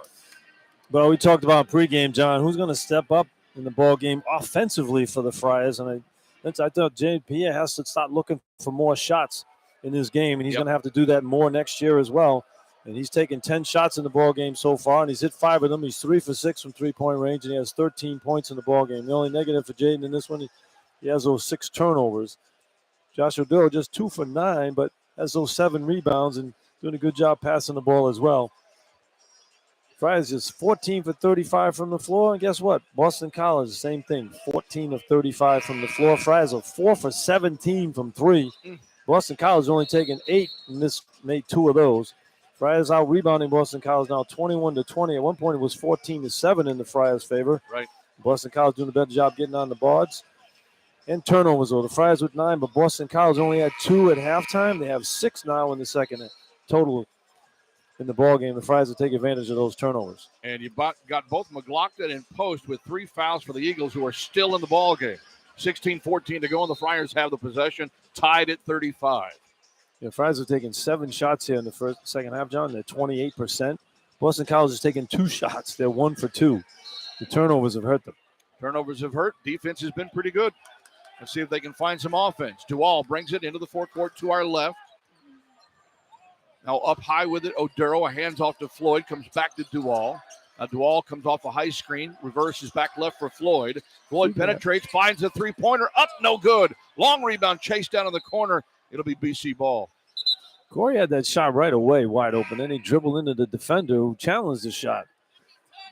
Prince Aligby, 6'7" sophomore from Minneapolis, checks in now for the Eagles. Right, McLaughlin with 3 fouls goes to the bench. It's so frustrating watching that three-point shooting. It's just horrendous.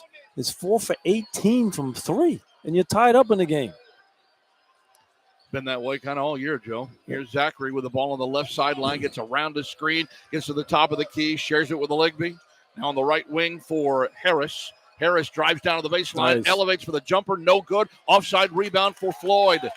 Floyd pushes up the floor, finds Gaines on the wing. Gaines steps back, now reverses, right in front of his bench, wants to post up Aligby, brings the ball back out, hands off to Corey.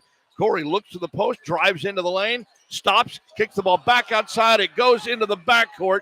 Gaines will pick it up, and there's a backcourt violation. Again, when Corey goes to the basket, I want him to finish. Go to the rim. Don't stop and then look for somebody to get open, because defenses now, they don't they don't go and help out when you penetrate. They go get on the three-point line, try to take away the three-point shot. So when you get to the basket, you just have to beat your man. And Corey's very good when he does finish those shots. That's the 10th turnover of the ball game for the Friars. Inbounds to Post in front of his bench on the right sideline. He fakes the jumper, gets down low on Oduro, backs his way in, and Gaines tipped the ball, but Post gets it back, throws up the reverse, and scores. Well, Gaines stayed on that. He would have stole it. He deflected the ball away from Post. Post picked up the loose one and shot the little fall away on Oduro. 8 points for Quentin Post. BC back up by 2. Floyd has it out front. Reverses, comes around the arc to the right side, and takes a Ligby off the dribble, goes back to the right elbow, scoots it back out front of the three-point stripe. Now for Garway with 10 to shoot. Bounce pass. He finds Oduro, who gets fouled on his way to the hoop. Good pass there by Dual. A bounce pass in the lane. I like that. You don't get the balls deflected when you do that. You bounce those passes in there, and it's tough for the defenders to get low, and Oduro gets to the line for 2. Foul is called on Mason Madsen.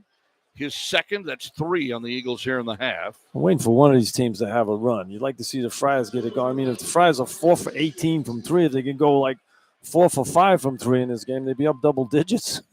Just about. And they've got good looks, too. The shots are wide open. So Oduro to the foul line, almost 82% from the line of the season, leading the team in that category. Hits his first free throw of the night, gives him 5 points. Oduro's excited about playing in his first postseason game. You can see that. He has a lot of energy in his step out there. They need it, trying to make up for the missing presence in their lineup of an All-American player in Devin Carter. Second shot by Oduro is good, and the Friars tie the score up at 37, 14:43 to play. Pressure in the backcourt here for the Friars. Madsen inbounds. He finds Harris in the backcourt, and Pierre gets blown out by Post on setting the screen. Here's Madsen driving to the left side. He slips to the floor, and there's a travel under the basket. Well, see, somebody's got to stay in the backcourt and let Pierre know that screen's going to come up there, because you can really get your bell rung on that. You can get yourself knocked out. I mean, that was almost as bad as what we saw last week with Marquette. I mean, the officials, they didn't call that one. They called the one on Oduro. If you're going to call them both ways. Both ways, exactly. But I don't think there was a foul on either one of those. No, that was not a foul. No way. No. 7th turnover of the game for the Eagles. 5th in the second half. On the right sideline is Floyd. Out front for Pierre. He gets away from Zachary. Now for Dual, left at the top of the key. Quick pass down low for Floyd. He's got Madsen behind him. Wants to post him up. Goes into the lane, and there's Madsen with a body foul before the shot. That's what he's got to do. Corey, be like a power forward in there. Corey's got great upper body strength, and he's a great leaper. So you get that position in there, you just think about scoring. Don't worry about passing the ball out for a 3. You just finish off at the rim. Madsen's 3rd foul. He's going to come out. Donald Hand, 6'5", redshirt freshman from Virginia Beach, will come in. Team foul 4 on the Eagles. So they've got 3 players with 3 fouls. 14-15 to go. There's the lob for Oduro at the top of the key. He's going to drive right on Post, into the post, kicks the ball outside for Dual, who fakes the 3, steps back, looks to drive, and Kim English is not happy. Here's Pierre with the ball. Bounces inside for Oduro. Oduro drives, gets to the post with 5 to shoot. Out to Pierre, deep 3. Yes! Friars hit a 3-pointer. Jay knocks that one down. I think they're better shoes when the shot clock's winding down, because they know they have to get it off, and they make the shot. Friars go up 40-37. Hand out front now for Ligby. Ligby at the top of the key with it. Wants to hand the ball off. Friars denying the ball to Harris. Curling to the right is Zachary. Kicks it out to Post. Post goes left corner. 3-pointer up for Harris. Bang. You can't get him late. Harris gets his second tray, his 11th point of the game, and we're tied at 40. And again, neither team is led by more than 4 in this game. Each team is led by 3 here in the second half, and we're tied right now. Floyd has it on the right side. Pierre comes to get the ball, gets dribble penetration, got fouled on his way to the hoop. And the foul is called on Prince Ligby. His first, that's 5 on Boston College. And we have an officials timeout, 13-10 to play. 40-40 is our score. From Learfield, this is Providence Friar basketball.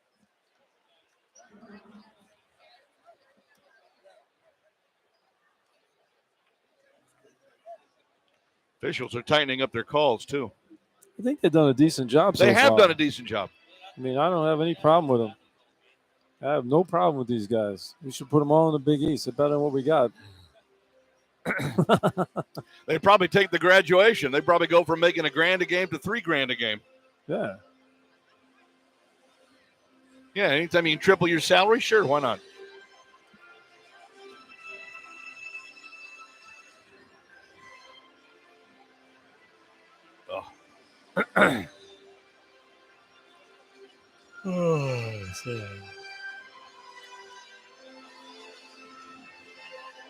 Thank you.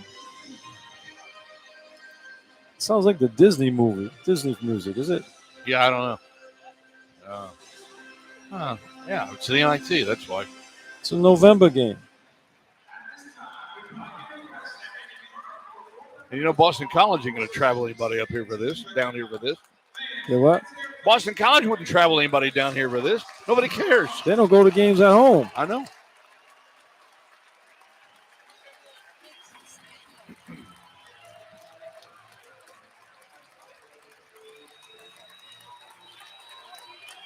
Yeah, I agree with that. Milton Cat, your Caterpillar equipment dealer for the Northeast, is a proud sponsor of Providence College Athletics. John Rooke, Joe Hassett at the amp. 13-10 to go. 40-40 in this first round NIT game. Providence and Boston College. And Jaden Pierre playing good basketball here in the second half. He had 6 turnovers at halftime, none here in the second half so far. He's shooting 6 for 11 from the floor, 4 for 7 from three-point range, has the big 16 points. After that, you got Oduro with 6, Gaines with 5, Dual with 2, and Corey Floyd with 5. But Castro had 6 big points in the first half. He was 3 for 3. The Friars need to get somebody else now to score offensively. You know, we used to talk about Jaden Pierre needs to step up. Well, he has stepped up big time on the offensive end. Now some other Friars need to start to score. I'd like to see Corey Floyd, when he goes to the basket, finish at the rim. He did it one time and he scored. He needs to pick up his offense a little bit to help out Jaden Pierre in the backcourt. Friars are shooting 15 for 37 from the floor for the ball game. That's just 40%. Second half, they're 3 for 9. Boston College 16 for 38 from the floor. They're just 3 for 5 in the second half at 60%. Friars have taken 4 more shots than Boston College in the second half. But both teams hanging in there. Rebounds about the same. Friars with 22, 6 of those offensive rebounds. 21 rebounds for Boston College, 6 of those on the offensive end. 7 turnovers now for Boston College, 10 for the Friars. There have been 11 ties and 7 lead changes in this game. And Jaden Pierre with 16 leading the Friars is just 1 point away from matching his career high of 17. He's done that twice this year. I think there's a good chance he can do that in this one. Let's put it this way. He'd better if they want to win. Absolutely. Good point. I mean, these guys scoring, but, you know, Gaines got to get hot. Corey Floyd's got to get hot. Dual's got to start looking at some shots. Dual will inbound the ball from just in front of our position, near side, forecourt to the left.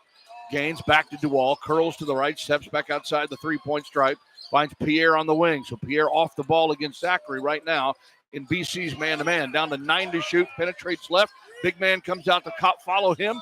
Now penetrates back to the middle, reverses, wraps around, score! What a play for Jaden, and he sets a career high with that reverse layup. He looked like a magician on that one. Post thought he could guard him, but Jaden Pierre just made him look foolish with another reverse layup. He's done about 4 of those this year. 18 for Pierre in the ballgame, and Providence goes back up a deuce. He plays some defense now, get some stops. Harris comes around the screen to the top of the key, finds Post. Post drives to the right on Oduro. May not want to try to back his way in. Stops his penetration. 6 to shoot. Leaves it backdoor. Drive by hand. Lost the ball. Post is going to go up with it. Reverse and scores at the buzzer. Every time it seems like the Friars are going to get a stop, they lose the ball, and Boston College gets the loose one and finishes it off. Ultimate frustration. 10 for Quentin Post of the game. We're tied at 42. Floyd now to the left. Guarded by Aligby. Comes off the screen to the right side. Outside the arc. And it's like rugby out there right now, man. Now finds Gaines, and Gaines gets fouled right there. Using a knee is Donald Hand, the redshirt freshman from Virginia Beach. His first foul, that's 6 on the Eagles. So 1 more to go before the Friars get to the line. Providence only has 2 team fouls. It's getting physical out there, too. Oduro and Post are really going at it. Looks like they're playing football out there on the offensive line. Pierre will inbound the ball again near his bench from the near side to Floyd, up high for Oduro. Oduro has Post come out and grab him. spins to the left, spins back to the right, goes right to the rim, scores! Up over his head with the left hand to the right side. Oduro is so good. I'm gonna miss him next year. I tell you what, man. He got both hands he uses. Nice spin move there. Uses the left on the right hand side. 8 for Josh in the game. Providence back up a deuce. Zachary to post on the left wing.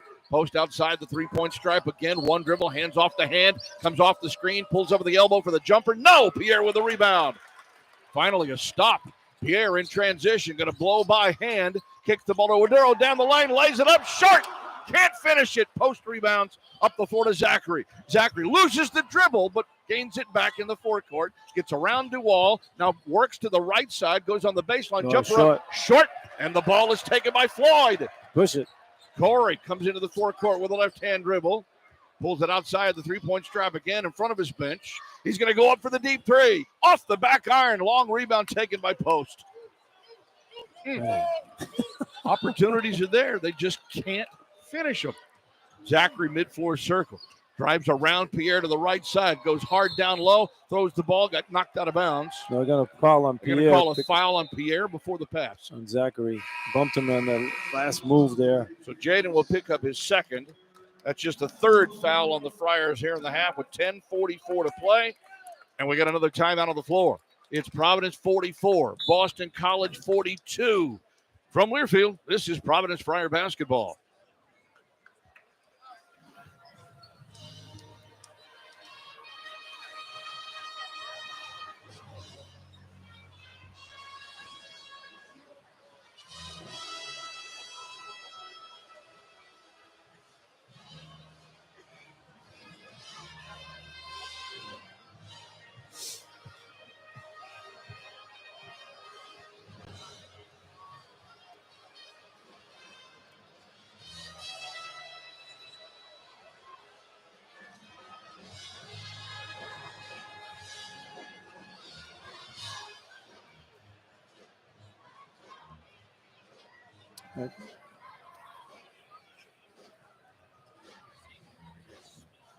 Are they?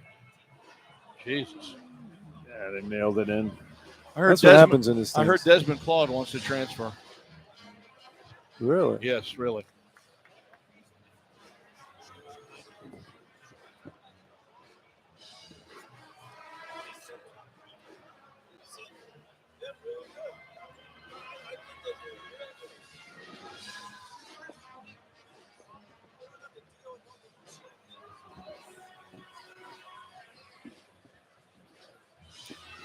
That's what Kevin Kerbeck just said to me. You know, he very rarely taps me to talk. He said, Joe, these guys are better than the Big East officials we have. Yeah. I said, I just said that to you on the radio. Yeah. For water, fire, or mold damage, call Rhode Island Restoration, 401-414-1111. Rhode Island's top choice for property damage cleanup and repair. Emergency service available 24/7. Well, Coach English is going to take Josh Oduro. I'll give him a break. As soon as he went down the lane on that pass and he had a layup and he left it short, I feel like, okay, I need to give him a blow. His legs might be a little bit tired. Him and Post have been battling. And we just mentioned about the officiating. You know, I'm never very complimentary on the officiating, but I think these three guys are really good. I mean, both these guys are going at it. I mean, Post and Oduro are going at it. Hold on. Let me check your temperature. Yeah, it must be the NIT. I don't know. Matt, is his nose cold? Yeah, man. What's going on with me? I got a referee flu here or something. But I think these three. Where'd you mention they were from, John? They're from. One is from the AA MAC, the Mid-Atlantic, or the Metro Atlantic. Yeah. Another one's from America East.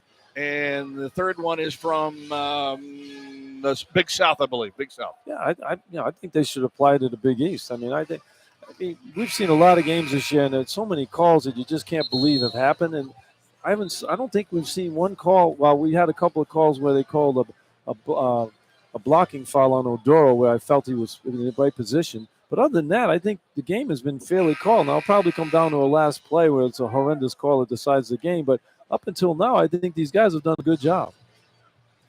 So the Friars, again, could count themselves a little bit fortunate that the game has been called pretty evenly on both sides. Michael Lucky, by the way, one of the three officials here, is James Lucky's son. You remember Jim? That would make sense, yeah. Right. He was in the Big East, former Big East official. Looking for the inbounds here, Boston College. From the baseline, the ball is flipped out on the perimeter to Oligby. 18 to shoot, 10:40 to play. Friars lead by 2. Harris, mid-floor circles, got Pierre right up on top of him in the Friar man-to-man, drives to the left, now cuts off to the right, off of the screen, pulls up from 17, missed it. Rebound for Castro, who just checked into the game. Good D by Gaines right there. I mean, he's always bothering the shooter. Duval now handles it in the forecourt, has it to the left side. Castro sets the screen, scoots to the right, bounce pass, Gaines at the right elbow. Gaines now hands back off to Floyd, who reverses, gets into the lane, goes hard down to the hoop, but closed out to Castro with 8 to shoot. Pierre gets off the deep three. Nope, can't get it. And the rebound for Oligby. A little bit of an off-balance shot there. Zachary gets slowed down as he gets the ball into the forecourt. Now finds Oligby on the left side, dribbles into the left corner, wants to post up inside on Ticket, goes to the left, to the right, bounce pass out front for Hand. Now for Zachary. Zachary lobs in the high post to the young man, Armani Mighty, who's in the game in the middle. Mighty has it with 6. Now hands off to Zachary. Goes down the lane. Goes up with a turnaround jumper. Nope, can't get it. Rebound from Mighty down low. And a push is called on Castro. Castro just get pushed out of there. He tried to box out, but and he bumped into him. Yeah, I mean, he's got to get low when your shot goes up. You can't stay high. If you can stay high against a guy who's strong, he's going to get below you and push you right out of the way. Castro's too long on that one. He's got to get low and give himself some leverage. Second foul on Castro. That's 4 on the Friars. Oduro comes right back into the game. So the Friars have both Oduro and Castro in there. Zachary inbounds to Oligby on the right side. Up top now for Mighty. Mighty, a couple of dribbles outside the perimeter. Hands off to Zachary, cuts to the left. And Floyd is called for a hand check. Boy, these officials, as you were just talking about them, Joe, now have tightened the calls up. Man, they're awful. What happened? No, just kidding. That was a foul on Floyd. He reached in that time, grabbed him along the wrist. I got to get back to normal here. Right. 2 on Floyd. That's 5 in the Friars here in the half. Both teams now. Actually, Boston College has 16 fouls. Here's Zachary with it out front. Again, the shot clock got reset to the right side again for Harris. Harris guarded by Pierre. Works to the left, top of the key, reverses to the right, pulls up, jumper, no. And the rebound for Jaden. Pierre, 1-on-3 into the forecourt, blows by Harris, tries to go to the rim, and he stutter stepped. He tripped and fell. He got pushed by Harris, and the foul is called. I hope he didn't hurt himself right there because he had a bad groin earlier in the year. He missed a bunch of games. He's down on his back on the baseline, although he is now being helped to his feet by his teammates, and that's going to put the Friars in the 1-and-1 on the 7th team foul by Boston College. So Jaden's going to go to the line here to shoot the 1-and-1 as Quentin Post checks back in and replacing Armani Mighty for Boston College.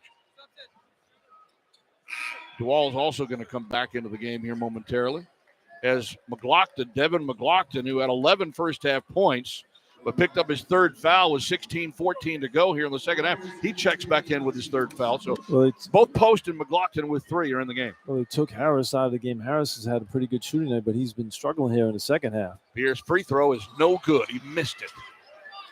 Man, he can hit those threes, but he can't make a 1-and-1. First miss at the line tonight for the Friars, and the lead remains 2. On the right side, Hand with a left-hand dribble, gets to the top of the key, cuts back to the right on Gaines. Back out front for Zachary. Now for Post up on the high post. Turns and looks at Oduro, fakes the 3, penetrates inside the lane, backs his way in, goes up with a left-handed hook and scores. Good move there by big guy Post. I mean, they were battling, bouncing off each other, and Post makes that nice little left-handed hook. He's got 12 points. 6 in each half, and the Eagles have tied it back at 44. The Friars have had like 4 possessions in a row where they can't score. Friars have not scored in 3.5 minutes on the clock. Driving as Oduro tries to back his way in on Post. There comes the double team. Out to Pierre. Starts right, cuts to the left. Finds Floyd on the wing. 8 to shoot. Floyd penetrates, goes down low, elevates, got it blocked, and no foul call. Boston College with the ball. Hand into the forecourt. Gets cut off by Castro. Post drives on Oduro. In hard with the left hand. Missed it off the rim. Rebound tip, no good, and Oduro chases it down. I'll tell you what, they're letting them play. I love it. Going to the basket, a lot of contact. Go straight up. Keep playing. Here's Pierre trying to back his way in out on the perimeter on Zachary. Curls off the screen. Between the circles with the dribble. Keeps it low. Gaines finds it off the screen, and he gets hammered. in the lane by Post, who just picked up number 4. I'll tell you what, this game has become really, really physical. And Post is over talking to the official, and they want to get attacked. The Post gets called for his 4th personal foul with 7:41 to go. And we got another timeout on the floor. We're tied 44-44. From Learfield, this is Providence Friar basketball. Getting around crunch time now. Everybody's getting a little antsy out here. Now you got to hit some freaking free throws. Got to hit some shots. Even Christmas. I mean, Got to feel like a 6 or an 8-point lead is going to be insurmountable. Uh-oh. Pierre's going to the locker room. What? Pierre's going to the locker room. Oh, great. Jesus. What about that groin? Galway at the there. They're 5 for 21 from 3. And Pierre has 4 of them. How about that? Talk about a bad shooter. Man. Plus the College only take 9. You're taking 21 threes. 5 for 21. Holy and crap. Pierre's 4 for 8. So the rest of the team's 1 for 13. Yeah. Where the hell is Ticket? Man. Well, he hasn't made a shot in 2 weeks. No kidding. He's 0 for 4 from 3. He was 0 for 9 in the last game, right? Yeah, so he's over his last 13. From 3.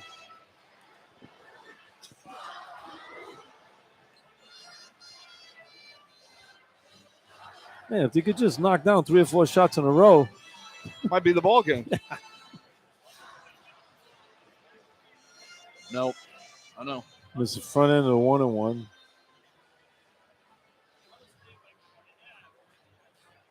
SeatGeek is now the official fan-to-fan ticket marketplace of the Providence Friars. And whether you're buying or selling basketball tickets, SeatGeek is the place to do it.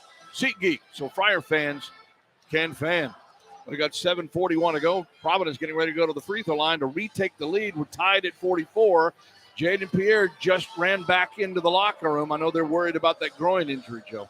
Yeah, and he's shooting the lights out, too. He's 4 for 8 from 3. The rest of the 13. team is 1 for 13. Yeah, he's got 4 of the 5 threes in the ball game. So you take him out of the ball game. I don't know who's going to score. Only guy who can score after him right now has been Josh Oduro, and Josh is just 3 for 11, but he's doing other things on the floor. He has 8 rebounds and 3 assists. But both teams just shooting the ball poorly, especially in the second half. Boston College is 5 for 14, 35%. Friars are 5 for 15 at 33% overall. The Friars are 17 for 43 at 39%. Boston College 18 for 47 at 38%. So it's a rebounding fest right now, and Boston College is winning the rebounding battle right now. They're 28-27 against the Friars, and 8 of those are offensive rebounds. Yeah, they've got a bigger team out there. They were a little better team by average than the Friars during the regular season, not rebounding opponents by 3 rebounds per game. Friars only 1 rebound per game. The Friars were the second-ranked conference in the country. Big East, you mean? At Big East. Yep. And they get 3 teams in the NCAA tournament. ACC, which Boston College plays, got 5 teams in the NCAA tournament. And they were ranked like 7th or 8th best conference in the country. Friars will Tough one to figure. Yep. Above our pay grade, so to speak. So it will be Elijah Strong. Everything's above our pay grade. You're not kidding. Elijah Strong, 6'8" freshman from Charlotte, back in for BC. Mason Madsen has also re-entered the game. He has 3 personal fouls for the Eagles. It'll be Ticket Gaines at the foul line. Has 5 points, has not scored in the second half. It's a 1-and-1 here from the foul line. And the shot by Ticket is good. How about Dayton getting an NCAA tournament as a 7th seed? They lost the first round of their conference tournament, and the 5th seed played the 6th team for the championship of the A-10. Right. And they put Dayton in. I mean, that's insane. Gaines has 1 more try at the foul line. Shot is on the way. Bounces and stays. How did we get on that topic? I don't know. I just brought it in out of the wind. 7 for Gaines in the game. Friars up 2. Jaden Pierre is back on the bench for the Friars. Come on, Matt. Here comes Zachary into the forecourt. Top of the key for McLaughlin. 7.5 to play. Madsen curls off the screen. Goes down the lane. Stops in the lane. He finds Strong. Lobs it back out front for Zachary. Zachary gets dribble penetration into the lane. Kicks it to the right side. McLaughlin for three. Short. Long rebound chased down by Oduro. Tipped away from behind and stolen by the Eagles. Madsen has it on the right side in front of his bench. He drives inside, throws up the runner, and scores. Well, Oduro's he's looking up to try to pass to somebody. He's got to get the ball, squeeze the ball. Another opportunity. Friars get to stop and then lose the ball on the opportunity. And we're tied again at 46, and we've just dipped under 7 minutes to play. Gaines with it in front of his bench on the left wing. He finds Castro at the foul line. Raphael has a couple of dribbles out to the right side, dumps it off for Floyd in the corner. 8 to shoot. Corey works hard into the forecourt, into the lane, lost the ball out of bounds, but it was tipped away by BC. 5 on the shot clock for the Friars. All right, let's see what we got to do here. Garway will inbound from the baseline, left of the basket. 5 ticks on the shot clock. Looks for the inbounds, finds Gaines, elevates for three. In and out, rebound taken by Madsen. Again, halfway down, it just won't stick for Tickett. Madsen feeds the post for Strong. Strong has Castro in front of him. He's going to drive to the left, goes over the short jumper, hits the side of the backboard. They'll call Castro for a foul. Well, that's a late whistle, too. Wow. That may be the first bad call we've seen all night by these guys. Yeah. Spoke too soon. How about poor Tickett, though? He's 0 for 14 from 3 in the last 2 games. Third foul on Castro. 16 foul. 2 shots here for Strong. The freshman is just 3 for 8 from the free throw line on the season. Averages 2 points per game off of the bench. The first one here is short, no good.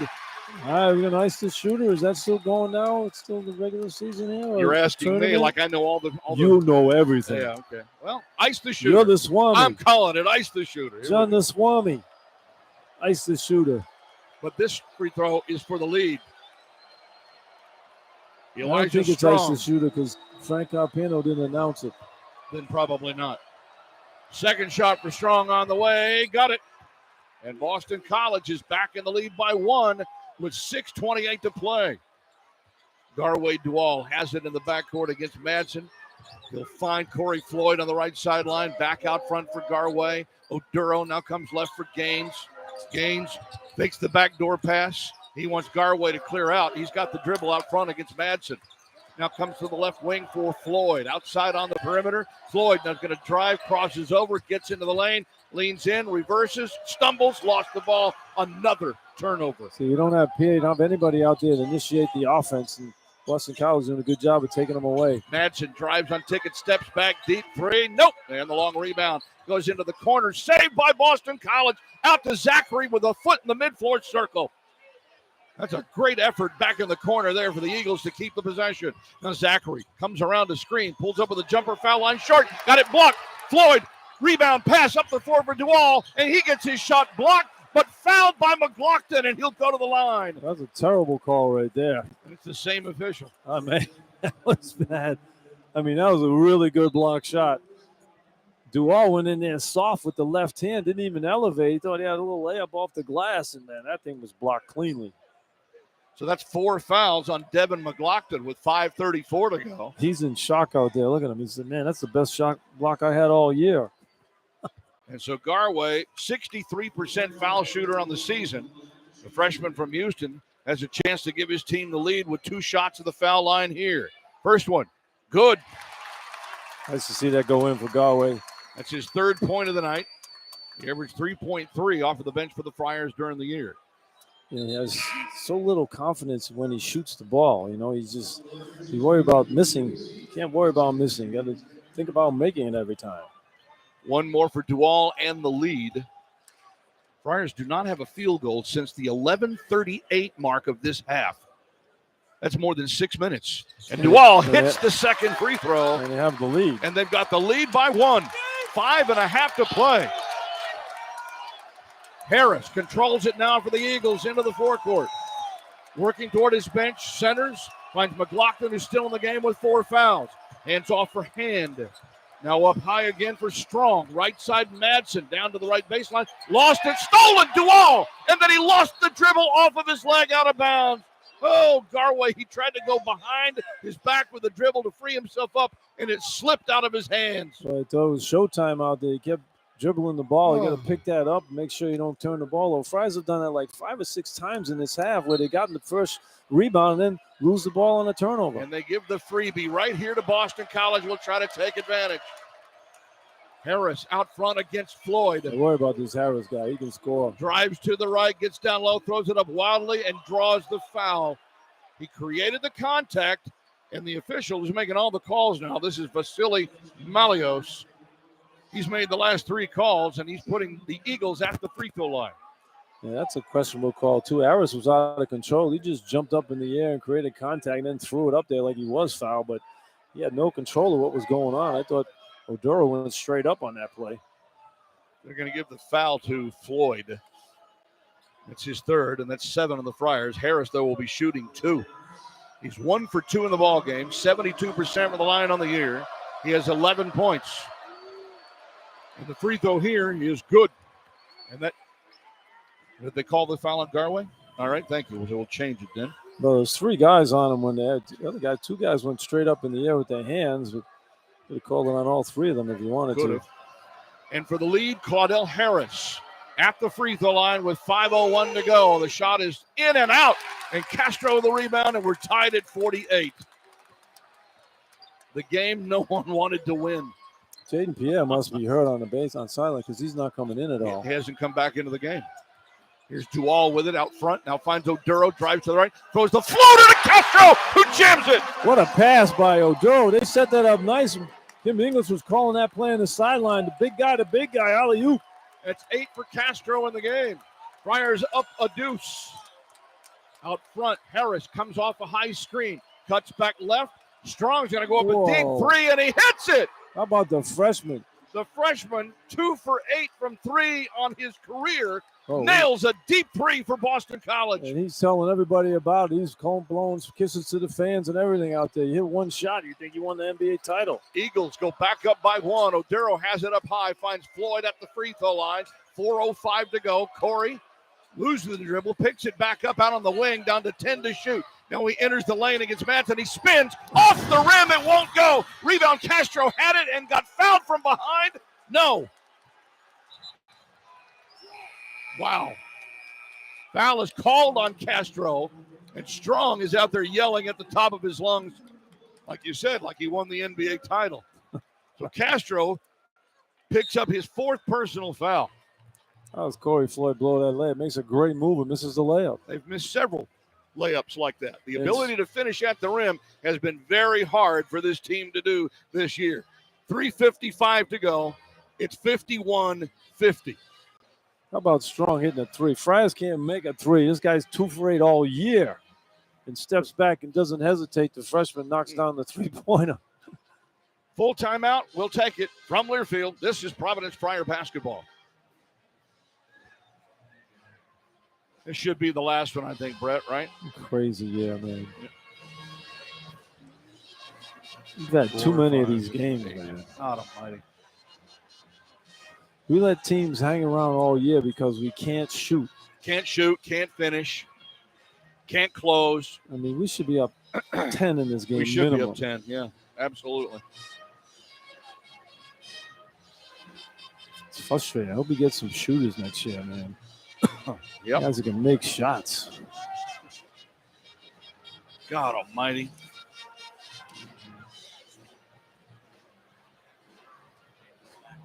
Back in now.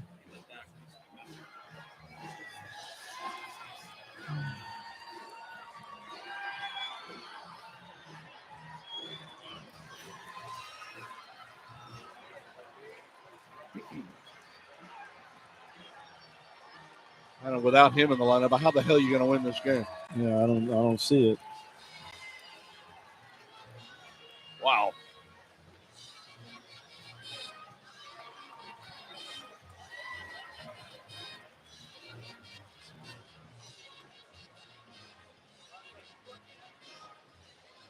Wow.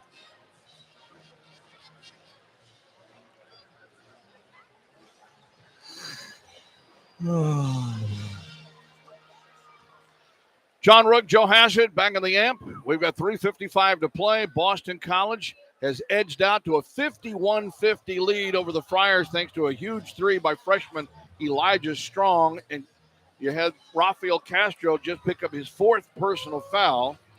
Jaden Pierre's been out for the last 6 to 7 minutes with what we believe to be an injured groin because it's something that was nagging him for the last couple of weeks as well. The Friars are already without their All-American in Devin Carter, and they're without Rich Barron in this game as well, who was concussed in that loss to Marquette in the Big East tournament. So this Providence team, thin already tonight, is already getting thinner. And we still got 3:55 to go, down a point. And they're right in it. They only can make a few shots. We've said that a few times this year. They've had some open looks and just haven't been able to knock them down. And then you get this kid Strong who makes the shot, and he is fired up. He gets to go to the foul line right now. He got that big rebound. He just hit a big three-pointer. Yep, it was a 1-and-1. The Friars have 8 team fouls, so Strong will go to the line after as we said, Castro picked up that foul. You know, he's taken 8 3-pointers all year, and you consider this Boston College team, what they played, 36 games. Yep. He's taken 8 threes in 36 games. Take a game, took 9 in one game. Strong's free throw is good. So he's 2 for 3 at the line. He has 7 points off of the bench, largely because of the foul trouble that Quentin Post and Devin McLaughlin that have been in for the Eagles. You got a chance now to give his team a 3-point lead with 3:55 to go. Neither team has led by more than 3 in this half. And he hits both free throws. It's 53-50 Eagles. Largest lead by either team in the half has been 3. Yeah, it feels like a 20-point lead, 3 points. Jaden Pierre has come back into the game for the Friars. They need him. Gut check time right here. Trailing by 3 with just under 4 minutes to play. And a little momentum on the side of the Eagles right now. The wounded Friars have come into the forecourt with Garway to Wall to the left side. A handoff for Floyd. Floyd curls off a screen. Stopped at the foul line. Jumper is up. Off the rim. No good. Oduro with the offensive rebound. He's going to try to post up inside. He spins on McLaughlin. Goes up. Scores with a jump hook. What a tough shot. He had 2 guys on him right there. He went into the spin and was able to get that shot off. What a heck of a shot by Oduro. 10 for Oduro in the game. Providence back within 1. Harris controls it now for Boston College. Has it on the left sideline. Floyd is there to pick him up. Screen is set. Rubs to the right. Gets penetration right into the lane. Leans in. Turns around. Jumper up. Rolls in. Yeah, he's a good player, Harris. See, that's a guy that you'd have Carter on right now in this situation. He didn't even get those looks. He's got 14 tonight to lead the Eagles. He's averaged 17 per game his last 5 games. Pierre feeds Oduro in the post. Again, McLaughlin. Here comes the double team. Kicks it out to Pierre. Pierre stops left of the key. Now finds Corey on the right side. Down to 10 to shoot. Floyd back to Pierre. 2:45 to play. Back to Floyd. Fakes the 3. Drives underneath. Looks for the curl, the wraparound. Pierre has it on the right wing. Goes up for 3. At the shot clock buzzer. He gets it to go. Holy moly. I thought the shot clock was going to go off. The Friars were moving the ball. Boston College doing a good job defensively right there. Nice pump fake by Pierre, John. Knowing the shot clock's there, gave himself some time for a wide open look, and he knocks it down. That's his 5th 3-pointer in the ballgame. Kim English calls a 30-second timeout with 2:37 to go. Pierre now with a career-high 21 points, and the Friars have tied it at 55.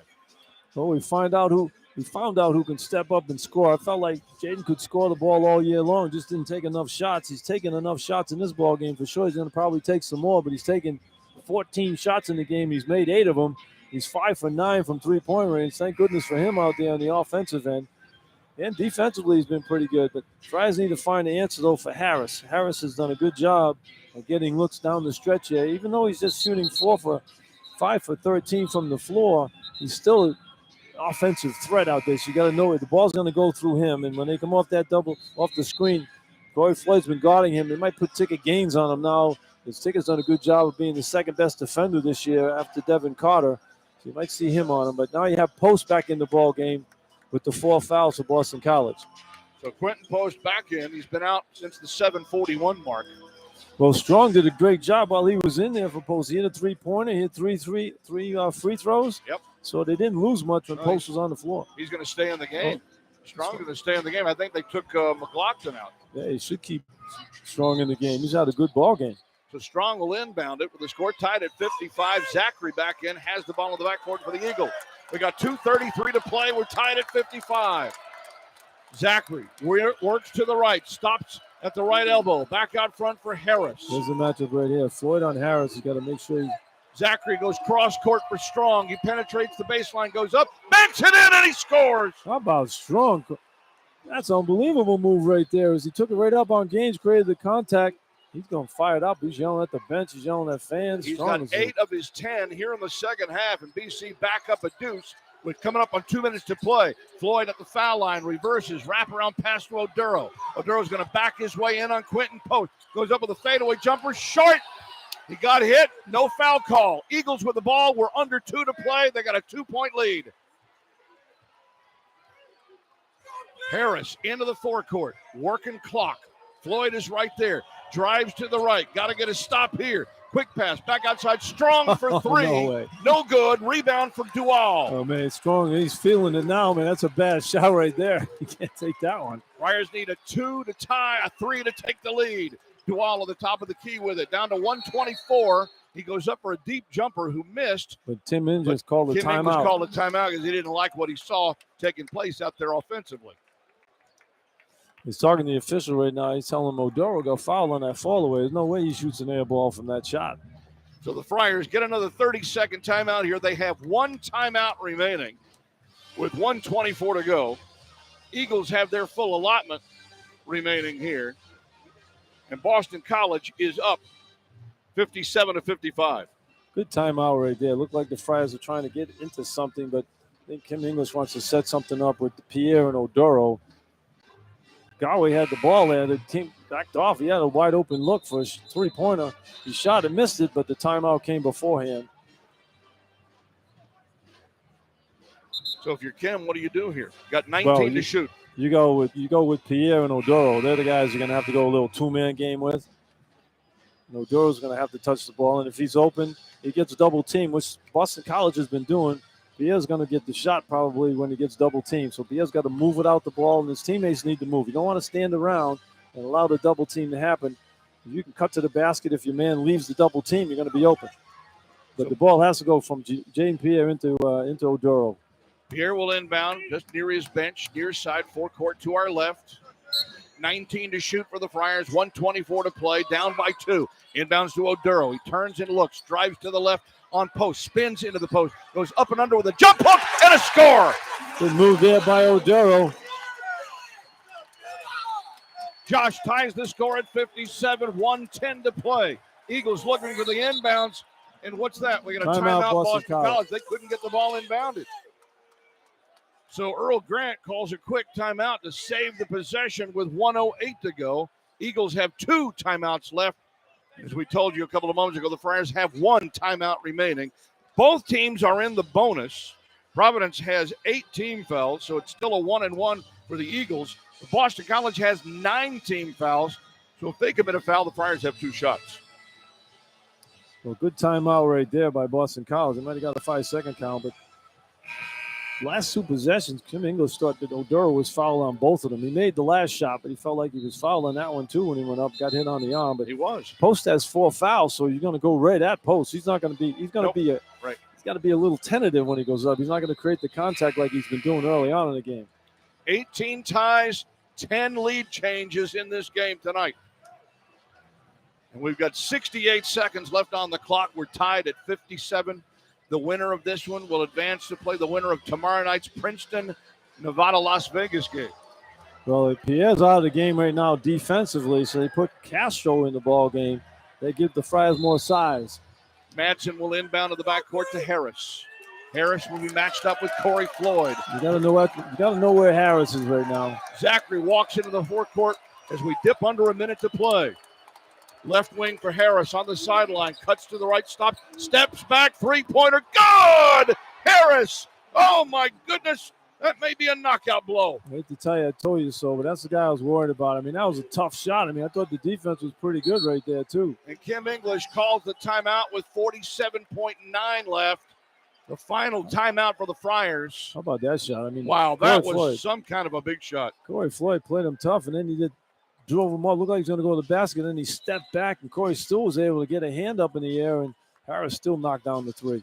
Big-time shot. Claudell Harris, transfer from Charleston Southern, still has 1 year of eligibility remaining, so he's liable to be a real go-to guy for the Eagles next year. He was, at one time when he was at Charleston Southern, all Big South second team, averaged 17.5 points per game. This year at Boston College, 13.7 per game. But we said he's averaged 17 per game over his last 5. And, of course, we told you earlier, BC has won 4 of their last 5 coming into this one. Well, talking to Kim before the game, that's the guy he was worried about. He says he's taken 37 3-pointers or something in the last 3 games. So, man, that was a tough shot he just made right there. Friars had those looks all night. Haven't been able to knock him down except for Jaden Pierre, and Harris steps back there and knocks him down. Give Boston College the credit. They have the 3-point lead, but they have guys making threes that, Strong makes the threes 2 for 8 on the year, the whole year, and he makes a 3, and then Harris knocks that one down, stepping back with a hand in his face. Eagles have also hit some clutch shots in the stretch here, Joe. Boston College has hit 4 of their last 5 from the floor. Yeah. They're getting it done at the right time. 60-57 the lead, 47.9 on the clock. If you're Kim, do you go for the 3 here or the 2? No way. I'd go for the 2. Get the ball to Oduro, let him do his thing again against post inside. Maybe you get post a 5 foul, or maybe you get a 3-point play the old-fashioned way. But, you got to go to the basket right here. Get the 2. You're going to have plenty of time to get the ball back. You're going to get another opportunity. You got to get a stop. And, go to 3 here. I don't, unless you're wide open, Pierre's wide open for a 3, you got to shoot it. Ticket Gaines will inbound it from the near side. 4-court left here, just in front of Kim English. Friars have 26 on the shot clock. Gaines will do the inbounding and gives it into the backcourt to Dual. Huge possession here for the Friars. Dual between the circles, keeps the dribble low, between the legs, drives to the left, cuts to the left, loses the dribble, but picked up by Pierre.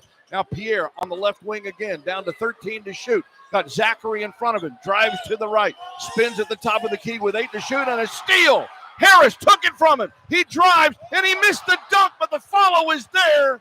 The follow is there by McLaughlin. That might just do it. Well, Friars got to hustle back on that and expect to miss. Here's Floyd, drives down, right side. Gaines gets off the quick 3. Nope, missed it. Rebound, Boston College. That's the ball game. 10 seconds left. Eagles by 5. It's been the largest lead by either team in the entire game. And Providence's season is going to come to a disappointing close tonight. 62-57, the final score. Well, tough finish right there for the Friars. I think that last play they wanted to get Galway Dual to the basket, get a quick 2 as they spread the floor, and Galway almost turned the ball over.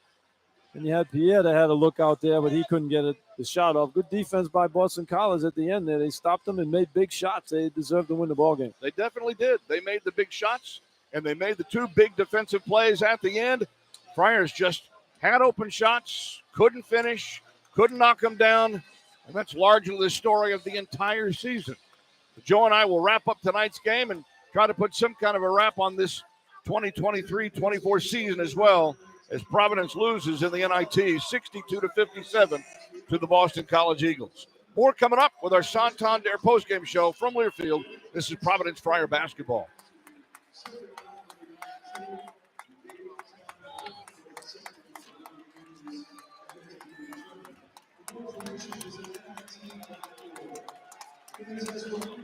Nope.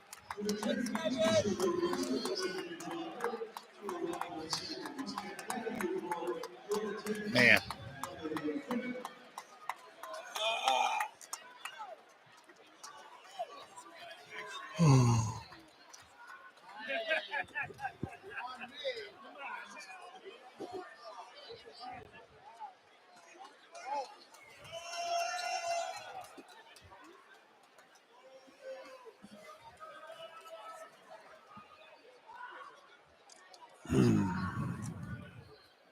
Damn. Unbelievable. We just don't have any money players. We don't have any shooters, man. You got to make shots. No shooters. when we had games where guys made threes, it was wide open. Freaking we games. won those My games. God. He didn't make a 3-pointer in 2 games. No. He 0 for his last 15 in his last 2 games. Yeah. Good grief.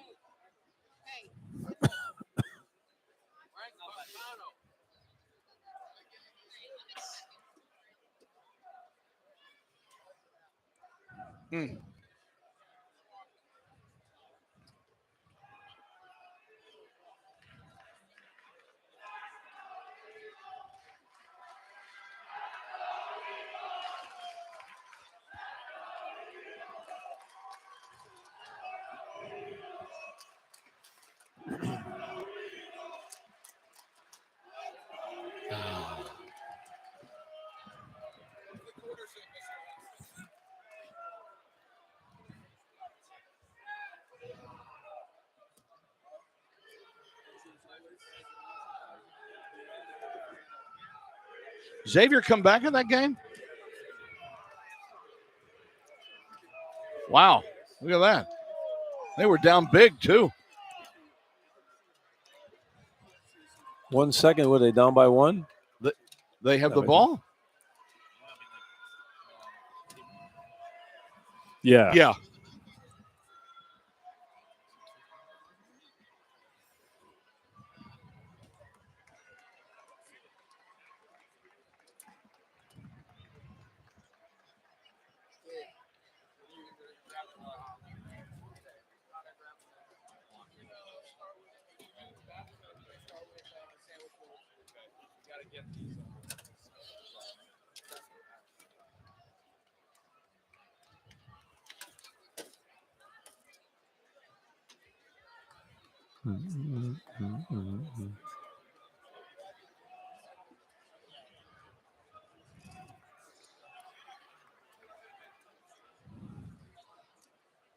Jaden had 6 turnovers in the first half.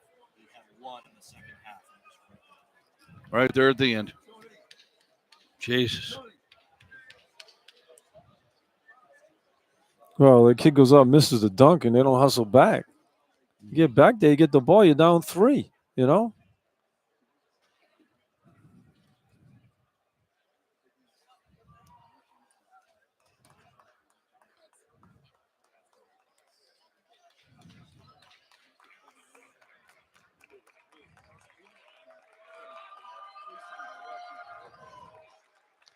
Up a deuce at that point, but unfortunately it was a small lead that they just could not hold on to tonight. Kind of the story of the entire season. 6 for 24 from 3. Kind of the story of the entire season. Turnovers at bad moments, finishing at the rim. Kind of the story of the entire season. It's almost like this game against Boston College was a microcosm of the entire season. Welcome to the Santander postgame wrap-up. For the final time in 2024, John Rooke with Joe Hassett, and Boston College wins it 62-57 to advance to the second round of the NIT. And yeah, we know the Friars did not have Devin Carter tonight, who sat out because of the injuries that he sustained in the Big East tournament last week. We also know that he was, Big East Player of the Year. We also know that he was named an honorable mention All-American by the Associated Press today. So great finish to the year, and you don't have a major weapon in this one, but there were plenty of opportunities again, Joe. They just couldn't find a way to get over the hump. Yeah, I mean, the games they lost this year, John, it was when they can't make shots. And, they had open looks and just weren't able to knock down the shots. That's what it came down to. Paul Ticket games, the last 2 games, he's 0 for 15 from 3-point range. And he's had some good looks in the games. He just hadn't been able to put the shots down. And the only guy who made threes in this one was Jaden Pierre. Everybody else just couldn't put the ball in the hole from 3-point range. And, you shoot 6 for 24 and, you still had opportunity to win the game.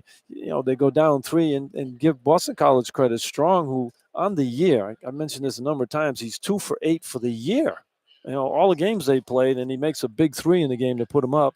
And he makes 3 out of 4 free throws. A young freshman who really hasn't been a factor, but he's in the game because averaged 2 points per game, had 10 tonight. Yeah, and he wouldn't even been in the game if the big guy for Post didn't have the foul trouble, and he came in strong, and actually played better than Post did. So, hey, give them credit. And Harris, I mentioned before he hit that 3, I said that's the guy you got to watch out for. Harris is the guy who He's taken 37 3-pointers in the last 3 games, so he knows he's going to look for the shot. He's a good shooter. Floyd did a decent job on him a couple of times. Pierre played him, but down the stretch, that was a big move he made right there. He drove off the defense and stepped back and took a 3 with a hand in his face. Hey, 2 guys made shots. Providence had those same shots. Exactly. 2 guys made shots at the end for Boston College. This was a 31-30 game for BC at halftime. Neither team led by more than 4 in the first half. Boston College had the 1-point lead at the half. Neither team led by more than 3 in the second half. It was a 55-55 game with 2:39 to go. Friars had the timeout and possession of the ball. And again, you got another turnover. Then Boston College came down and ended up scoring with Elijah Strong on a layup after he hit that big 3 that gave them a 57-55 lead with 2:17 to go. And the Friars were never able to overcome that. So really the 3 and the 2 by Strong, and then that big 3 by Harris that clinched it at the end. And in the last 2:39 of the ball game, Friars got outscored 7-2. Yeah, down the stretch. That same thing happened in the Marquette game too. They outscored 9-1. So, they just didn't finish the games that they lost this year, and that's the unfortunate thing. Hard time closing. Yeah, with this team here. Look at the Butler game at Butler. They couldn't finish that game. They were up 6 late in the game, and they couldn't finish it. So, you got to put the ball in the hole, John. We said that all year. And when you come down the stretch, you have to have guys who step up and make shots. And Boston College made the shots in this one. You just felt like if the Friars just had a normal shooting night, they would have been up 10 in the ball game most of the time, because every time they went up in the game, they come down and get a stop, and then Boston College end up stealing the ball or get a loose rebound and get another opportunity, then score again. And give them credit. They made the big plays when they had to and stayed in the game. They were behind most of the game or tied, and then at the end they put it away. That was the biggest lead in the ball game, 5 points at the end. That's exactly right. Friars were forced to with a short bench tonight, only 7 players deep, without Carter and without Rich Barron, who was out from his concussion injury that he suffered against Marquette last week in New York. So you only had 2 players really off the bench. Donovan Santoro actually played in the first time, just his 11th game played all year, and he got time in the first half for the first time all year. In the second half, Rafael Castro was really the only substitute that came into the game, and the Friars went with largely an iron 5 in it the entire way. Well, they were used to doing that all year. I mean, they played, didn't even have a center. Durr didn't even play in the Butler game at Butler, and they almost won that game. So they're used to playing with a small lineup. But, Corey Floyd in that game had 3 threes in the second half, and that's why they were in the game with a chance to win. But in this game, they couldn't shoot the ball. 6 for 24 in the last ball game. The Friars was 7 for 31 from 3. So the last 2 ball games was just 13 horrendous. for 45. I mean, that's below 30%. And they had opportunities. They got it to 2 points against Marquette with 3-4 minutes to go, and they had a tie game in this one with 2 minutes to go. So it always comes down to making shots, John. You can do all the other stats you want, but when you're open, you got to make the shot. Yep, and they could not do that. They did not do that, and the Friars season ends at 21-14 overall, while Boston College improves to 20-15 overall, and it's their first 20-win season, not just on Earl Grant, but it's the first 20-win season in 13 years, since 2011 for the Eagles. Yeah, they won 20 games. They also lost 15. So, I mean, you get to play a lot of games. But, Boston College's basketball program has been in the toilet for a long time. For them to get to where they are now, to get 20 wins, it's a good job by Coach. Sure is. We'll continue with more of our Santander postgame wrap-up coming up from Learfield. This is Providence Friar basketball. See who just entered the portal? Who? Jair Davis. Wow. Who's that? Remember yeah, so they redshirted him. You remember that? You don't remember? I remember him. Yeah. 17 points, 7.5 rebounds. At Delaware? Yep. What conference is that? It's in the Colonial Coastal now. Who plays with that league? Northeastern, Towson. Was that a Cooley recruit? He was, yeah. So he'll probably go to Georgetown. Yeah. Yeah, I would say so. Unless he didn't treat him right when he was here. He redshirted him, didn't play him. I think that's part of the reason why, because they redshirted him and he didn't want a redshirt. Really? But he got that concussion real early in the year, so they just sat him out. Yeah, but that's crazy. I was sitting him out for a concussion. Yeah. Xavier lost by 2. So watch all the Big East teams get beat in the first round of the 19. Yeah. I'll say, oh, yeah, that's why you never made it. Yeah. That's going to happen. But it doesn't mean anything anyway. If you Means won them all, who nothing. cares? They can't change it. Nope.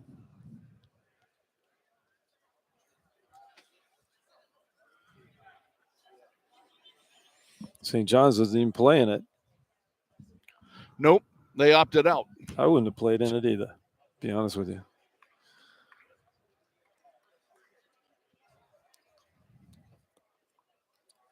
If I know Carter's not going to play, Yeah, and you got Barron out with a concussion, why play the game?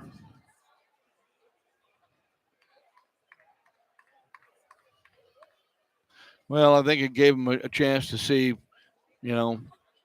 if they want to keep anybody for next year. Well, they already know that now. One game, a couple of games isn't going to make that choice. Yeah. Oh, you're coming. I was like, I got it. Well, Yeah, I'm sure.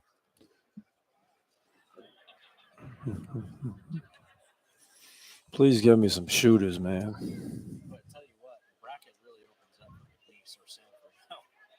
Color out, Dickinson hurt. Good luck. They got beat by 20, beat by almost 30 to Cincinnati. Yeah.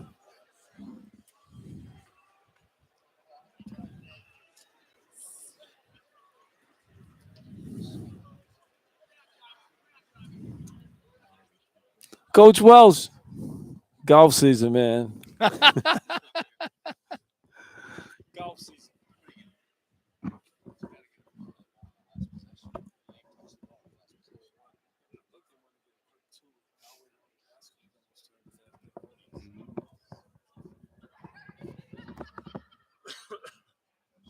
Been that way all year.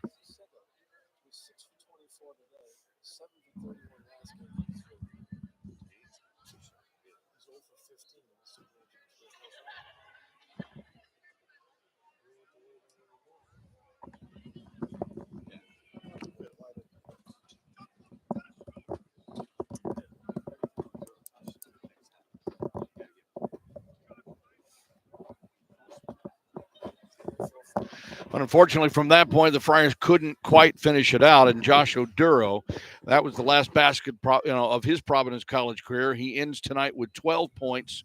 Oduro also pulled down 9 rebounds, which was a team high. You said it a couple of times, I think, late in the year, and I think you said it earlier in the game, Joe Hassett, that, man, it's too bad you don't have Josh for another year. Yeah, I'd like to have him another year. He's a terrific player. Going to miss him next year.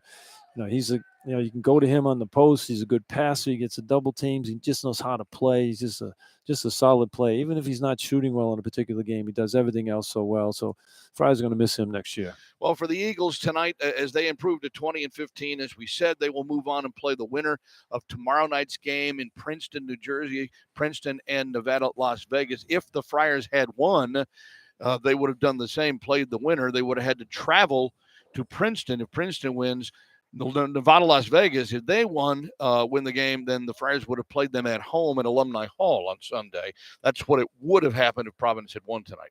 Alumni Hall would have played? Mm-hmm. Because the Providence Bruins have a hockey game next Sunday, which is why. So, at any rate, that won't happen. So, Boston College has 3 in double figures, and it was Claudel Harris to lead them in scoring with 17 points. That's what he averaged over the last 6 games of the regular season. He had 3 big three-pointers, including that step-back 3 that was just an absolute dagger in the second half late. Yeah, he played well, that kid. I mean, he can shoot the ball, and he made a big hoop there. That was, I think Corey Flake played pretty good defense on him at that time. He took away the drive, and then he stepped back and knocked down the jumper and fell down after he made it, too. So That was a clutch shot to put him up by 3. He misses that. It's a whole new day, but he didn't. And that's the difference. They made shots, and the Friars didn't make them. Devin McLaughlin had 15 points. He had 11 of those in the first half with a team-high 9 rebounds for the Eagles. And then you had Quentin Post, who spent the game on the bench, mostly in foul trouble, the leading scorer and rebounder for this Boston College team at 17 points and better than 8 rebounds per game. Post finished with 12 points and 4 rebounds in his 26 minutes. And then the rest of the scoring, well, you had Elijah Strong, the freshman, who averaged 2 points per game coming in. And there's only 3 of 8 from the foul line and 2 of 8 from three-point range for the entire season. Ends up with 10 points tonight, his second best total of the year.